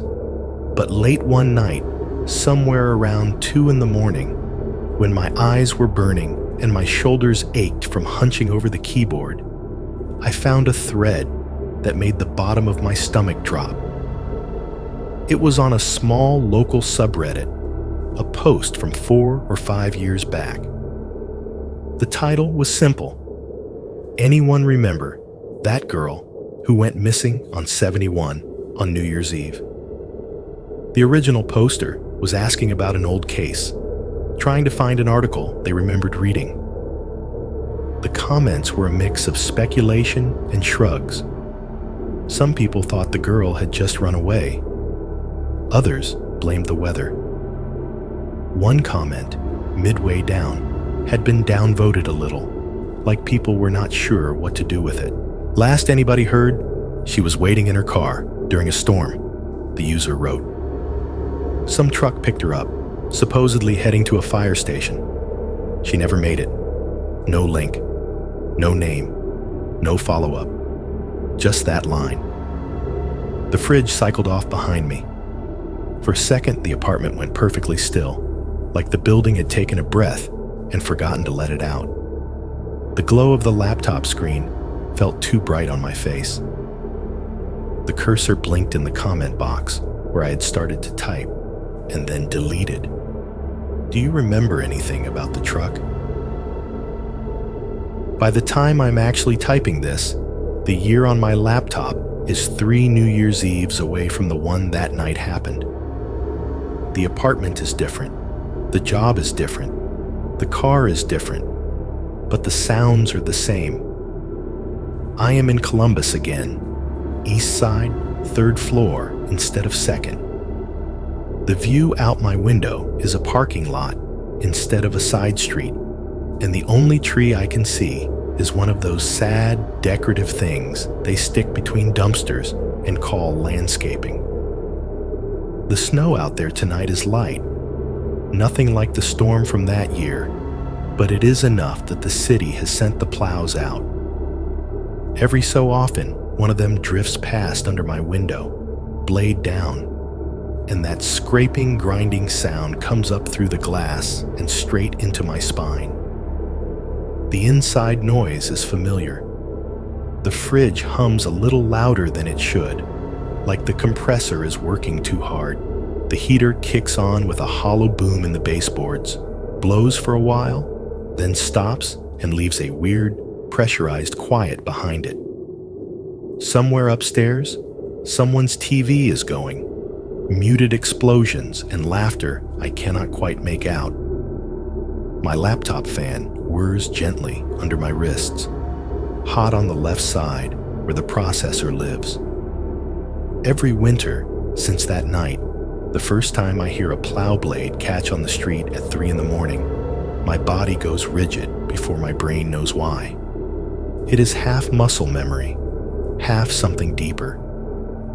That metal on pavement shriek might as well be fingernails down the inside of my skull.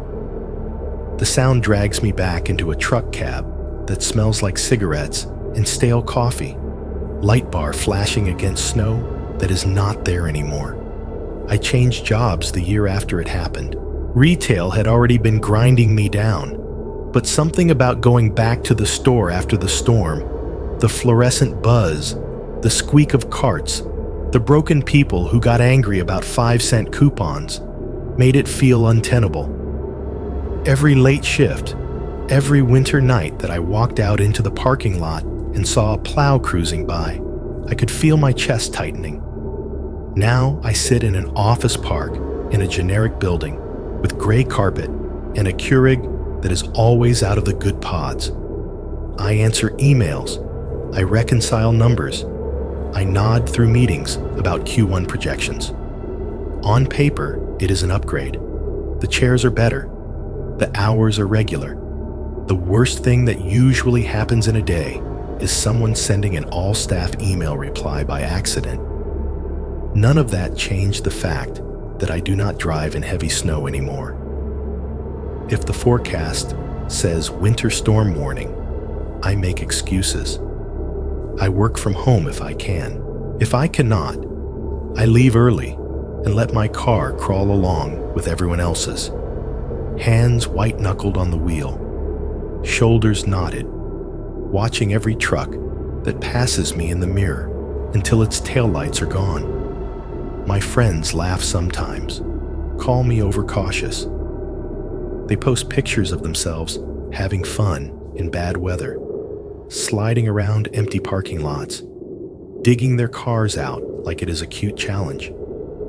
I do not tell them that when I see those pictures, I start counting back from 10 in my head over and over just to give my hands something else to do. The police did what they could.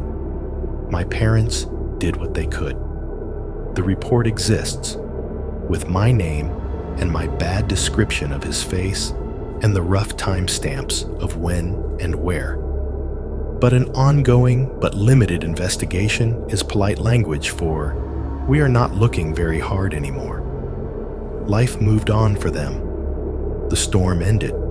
The plows cleared the roads. The county budget got argued over in meetings I will never hear about. The only place the story has really stayed alive is in my head. And, if I am honest, online. I still check missing persons databases sometimes. Not every day, not even every week. Just often enough that the habit has worn a little groove into my routine. I will be watching TV or doing dishes or sitting at the table after dinner, and some part of my brain will say, quietly, check. And I will open my laptop and type in the same search terms: state, time frame, female, winter, highway, last seen driving. I tell myself I am half hoping to find nothing, that I want the thread I saw on that subreddit to be just another urban legend dressed up as memory.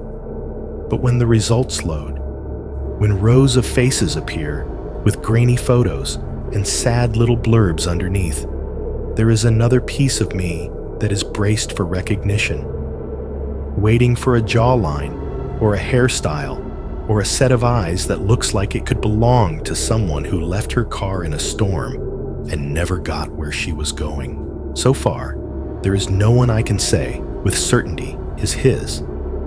No one that makes me slam the laptop shut. Just maybes and not quites and stories that took different turns. A car found in a field. A boyfriend arrested. A body turning up in a river come spring.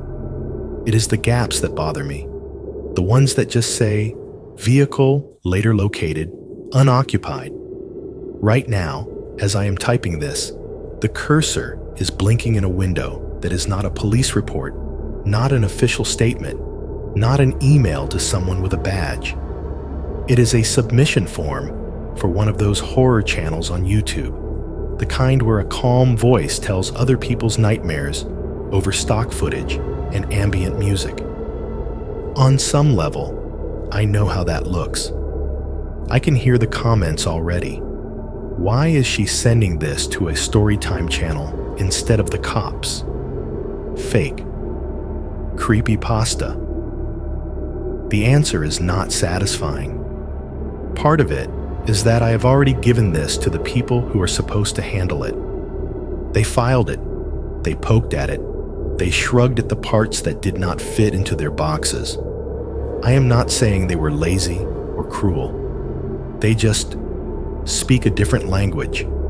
They need plates and names and fingerprints. They need footage, timestamps, GPS coordinates that are not just a dot on a blank gray map.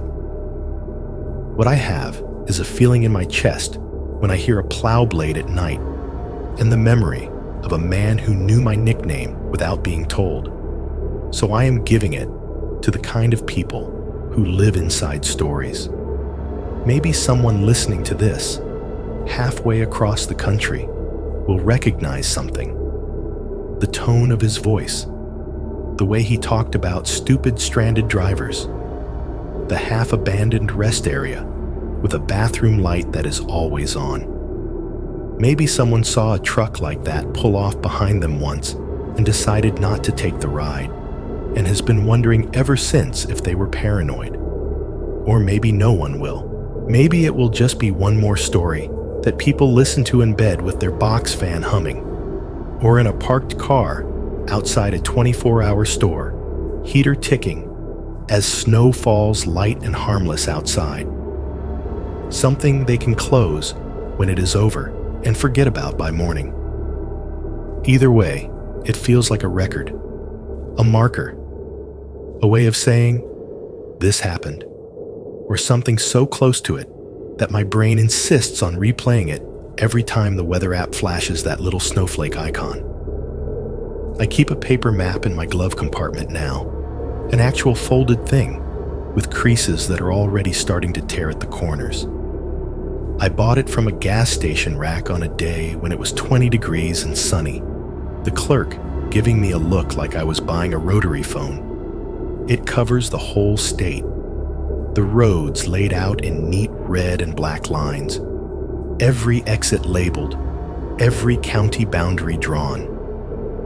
When the forecast gets bad, I open it up on my table and trace the routes I might have to take with my finger. I note the little symbols for rest areas and way stations and tiny towns with two names nobody outside of them has heard of. It is not that I do not use GPS anymore. I do. But I do not trust it with everything. I want something that does not depend on a signal to tell me where the roads are supposed to be. Out the window, another plow goes by. The sound rises from the street, engine growling low, blade roaring softly as it scrapes and throws slush aside, and then fades. For a second, as it passes, the noise of everything else in the apartment seems to dip. The fridge hesitates. The heater is between cycles. The upstairs neighbor's TV goes quiet during a commercial break. There is always that one heartbeat of silence where it feels like the universe is waiting to hear whether the truck will stop.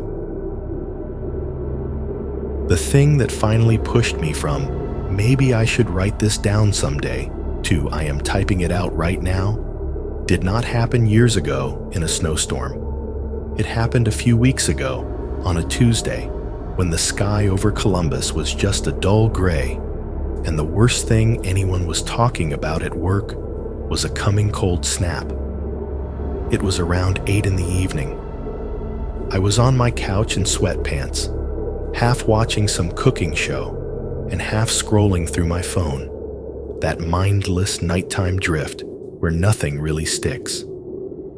The fridge was doing its usual low hum in the kitchen. The heater had just kicked off, leaving the apartment in that soft, padded quiet buildings get when all the vents shut up at once. A little red dot popped up over the phone icon. New voicemail. I frowned. I had not missed any calls. The notification said unknown, and under that, in smaller text, new voicemail received. The icon looked slightly wrong somehow, like it had been dragged out of an older version of the operating system. For a second, my brain did that thing where it jumped straight to the worst possible option. Bad news. Emergency. Someone you love on the side of a road somewhere. I tapped it, thumb suddenly clumsy. The voicemail screen showed one new entry at the top. Caller, unknown. Duration, 07. The date underneath was what made my stomach drop. It was recent as far as my phone was concerned. Today, 8:02 p.m. But in the metadata line below, in that smaller font you only ever notice if you are looking for it, there was another timestamp. Stored, Jan 3, winter, storm service, alert period. I do not know why the carrier app logged it that way, with the weather tag. I just know the date matched one of the first big storms we had had this season, the one that shut down half the freeway and had everybody posting pictures of their yards under 10 inches of snow. My thumb hovered over the play button. I remembered sitting in the county truck years before, watching my phone buzz with a voicemail notification that would not download because the signal had vanished. Unknown, the screen had said then too. I had tapped it and watched it spin and fail and file itself away in some invisible queue. For years afterward, that phantom message had bothered me as much as anything else. I hit play. The first half second was just static, a wash of hiss and faint pops, like somebody had held their phone too close to a radio between stations. Then, under the noise, other sounds separated out. An engine, not just any engine. A deep, throaty idle, slightly uneven the way older trucks get when they have seen too many winters. It rose and fell in a low mechanical purr, distinct enough that I could almost feel it in my teeth. Layered on top of that, a high cyclical whine, not loud, but steady. It wavered up and down in a subtle pattern I knew far too well, the soft electrical hum and tiny pitch changes of a light bar rotating, even when the lights themselves are not strobing full power, just idling, ready.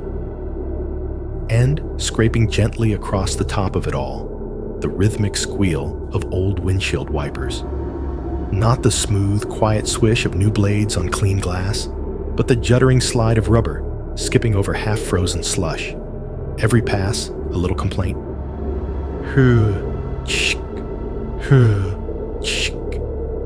It was like someone had held a phone up inside a cab and recorded the truck existing. No music, no radio, no talking. Just the machine sounds of motion. For about 5 seconds, that was all there was. Engine, light bar hum, wiper squeal, a faint plastic rattle that could have been a map on a dash, or an old cup in a holder. Underneath, barely there, the soft white noise of snow hissing against glass. I realized I had stopped breathing. Just before the audio cut off, there was something else. A laugh. Not a big belly laugh. Not even a full chuckle. Just a small, hoarse sound. Half in the throat and half in the chest. A dry little hey, like someone was amused by their own private thought. It was distant, as if the phone's microphone had been in a pocket or on the console, but it was unmistakably human, and it sounded like him. The voicemail ended abruptly. The last fraction of a second clipped off like someone had hit stop too fast. My reflection stared back at me from the dark screen for a moment, eyes wider than I wanted to see. When I replayed it, the same sequence hit in the same places. Static, engine, light bar hum, wipers, that brief, rasping almost laugh. I called my carrier the next day, half embarrassed, half looking for an excuse to put this back in the weird but explainable box. The woman on the other end sounded tired and overworked. She walked me through my voicemail history, checked logs I could not see, put me on hold twice to consult some invisible higher tier. Looks like, when you upgraded your SIM last month, a couple of old messages got pushed through from the back end, she said finally. Sometimes when numbers get re-registered, voicemail servers queue things in weird ways. This one was probably stuck in the system from a while ago and only just got delivered. How long is a while? I asked. She hesitated. Well, she said, the original stamp is a few years back, around a winter storm advisory period that year. Could have been weather-related outages. That can corrupt metadata. Hard to tell exactly, but nothing to worry about. Probably just a pocket dial that floated around in the cloud. Pocket dial. I thanked her, hung up, and sat at my kitchen table with my phone in front of me, the little play triangle daring me to press it again. The fridge hummed.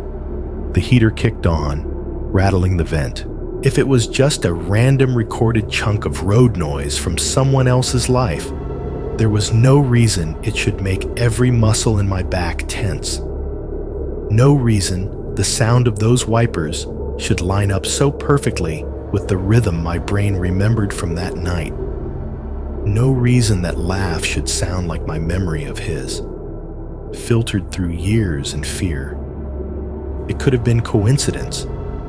It could have been my imagination shoving pieces together.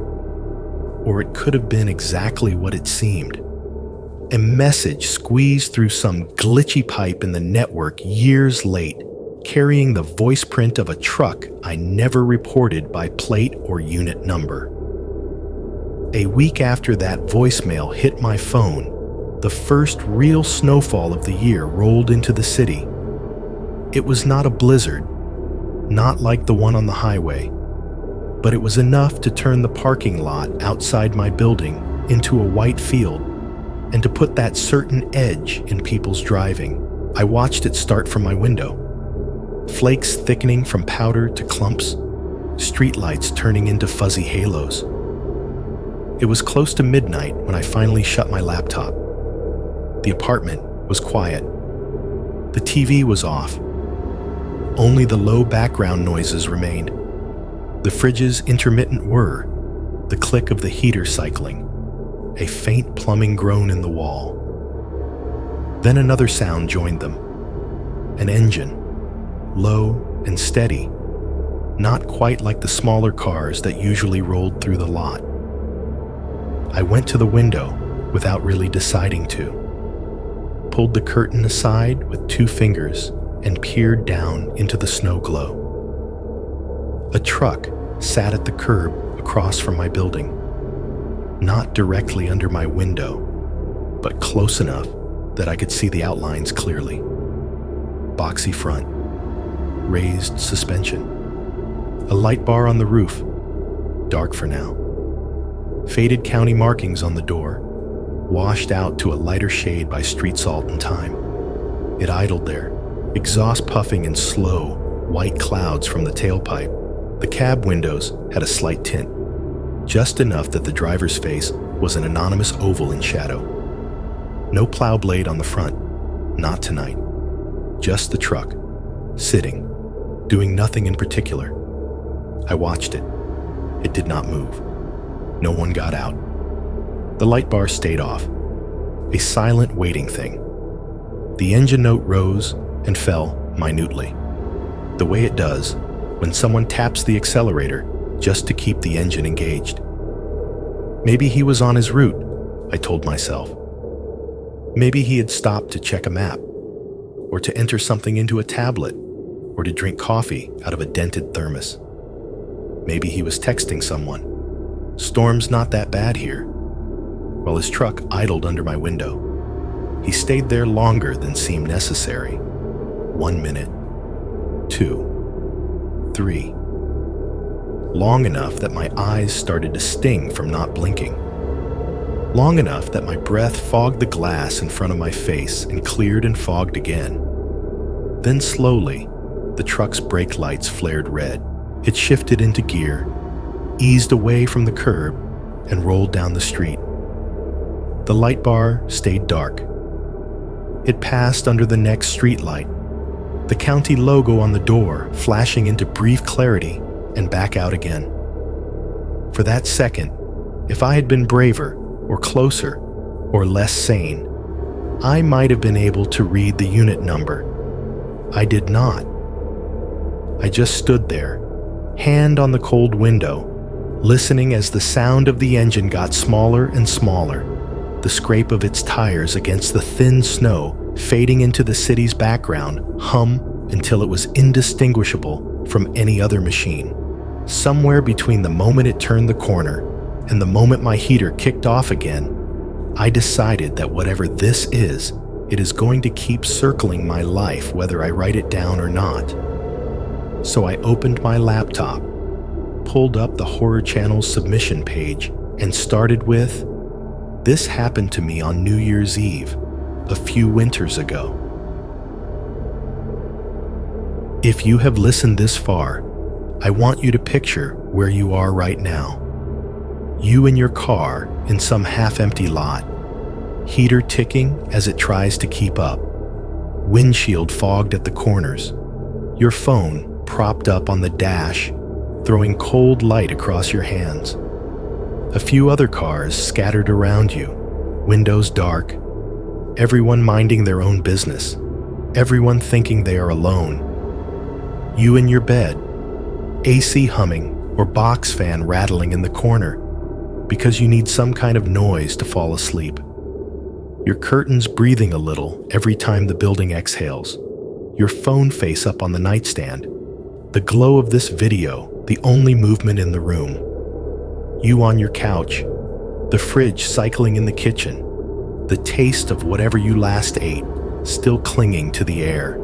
Maybe there is traffic outside, dull whooshes that come and go, or neighbors upstairs stomping around just enough to remind you there are other lives stacked over your head. I am not telling this to make you scared of all of that.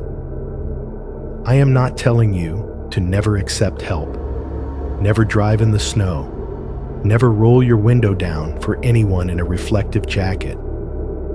I know most people out there in storms really are trying to get you home, not make sure you never get there. What I am saying is that some people learn how to wear the shape of help like a mask.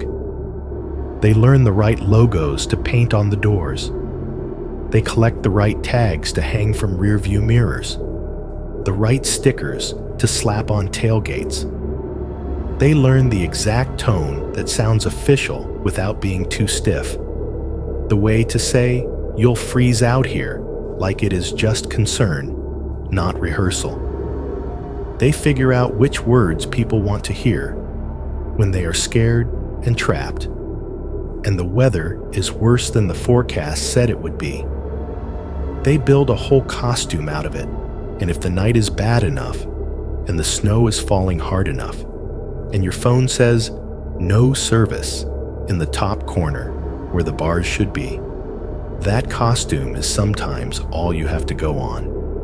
The part I keep coming back to, more than the chain on the porch, or the Polaroids, or even that voicemail, is the silence.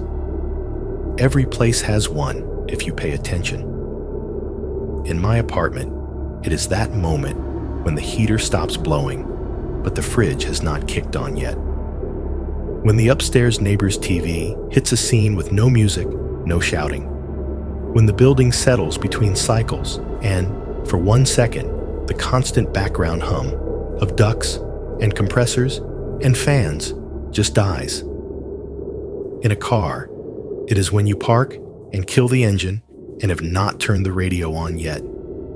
You take the key out, the dash goes dark, and there is that weird floaty second where you can still feel the engine in your bones, but you cannot hear it anymore. In a store, it is when the overhead music cuts out for just a beat before the next track starts, and you suddenly realize how much you have been using it to not think. You do not notice these little quiet gaps until something teaches you to listen for them. Ever since that night, every time my apartment hits that 1 second dead zone, my whole body goes alert. I stop whatever I am doing and just listen, like an animal scenting the air. I listen for the faint, distant scrape of a plow blade on asphalt. Not loud, not right outside, just somewhere out there, metal on ice. A low roar that could be a truck doing its job, or a truck just cruising, seeing who the storm is shaking loose. Sometimes I hear it, far off, moving along the main road. Sometimes I do not. Either way, I find myself holding my breath, counting that 1 second out in my head, waiting to see if the silence stays empty or if something steps into it. Here is what I think about when it is late and the snow is coming down and the plows are out. I think about him still driving those old county roads. I picture the cab light off, the dash cluttered with folded maps and coffee cups and whatever else he has collected over the years. I imagine the light bar dark until he needs it to look real. The county logo on the door, chipped and faded, but just legible enough under the salt. I see his hands on the wheel, knuckles pale in that way I remember. His eyes drifting not just to the road, but to the shoulders, to the rest areas, to the little blue signs that say picnic area, next right. I imagine him knowing every spot where the plows leave a little drift across the exit, so low cars might get hung up. Every place where the wind whips harder and people pull over just for a minute. Every old driveway that does not show up on GPS because the county reassigned the number years ago and nobody bothered to tell the satellites. I picture him seeing hazard lights blinking through the snow in some nowhere stretch and smiling a little to himself, already rehearsing the lines that worked last time. Storm's only getting worse. You'll freeze out here by yourself. Fire stations just up the road. Generator, blankets, coffee. Maybe I am wrong. Maybe he died a year later in a different storm. Slid off into a ditch, crushed under the weight of the same snow he used as cover. Maybe someone finally got a plate or a clear description, and he is sitting in a cell somewhere, telling himself he was only ever trying to help, and they all misunderstood him. Or maybe not. Maybe he has learned, the same way I have, to pay attention to the gaps, to wait for the nights when the traffic dies early, and the roads go white, and the county is stretched thin, to listen for the moments when the world goes quiet enough that the sound of his engine and his light bar and his old wipers will be the only things a scared person hears when he leans in their window. I cannot tell you what to do if you ever end up in a car like mine, in a storm like that, with no bars on your phone and the highway disappearing under a moving wall of white. I know how easy it is to talk a big game about "I would never get in" when you are warm and dry, and the worst thing you are dealing with is a long commute.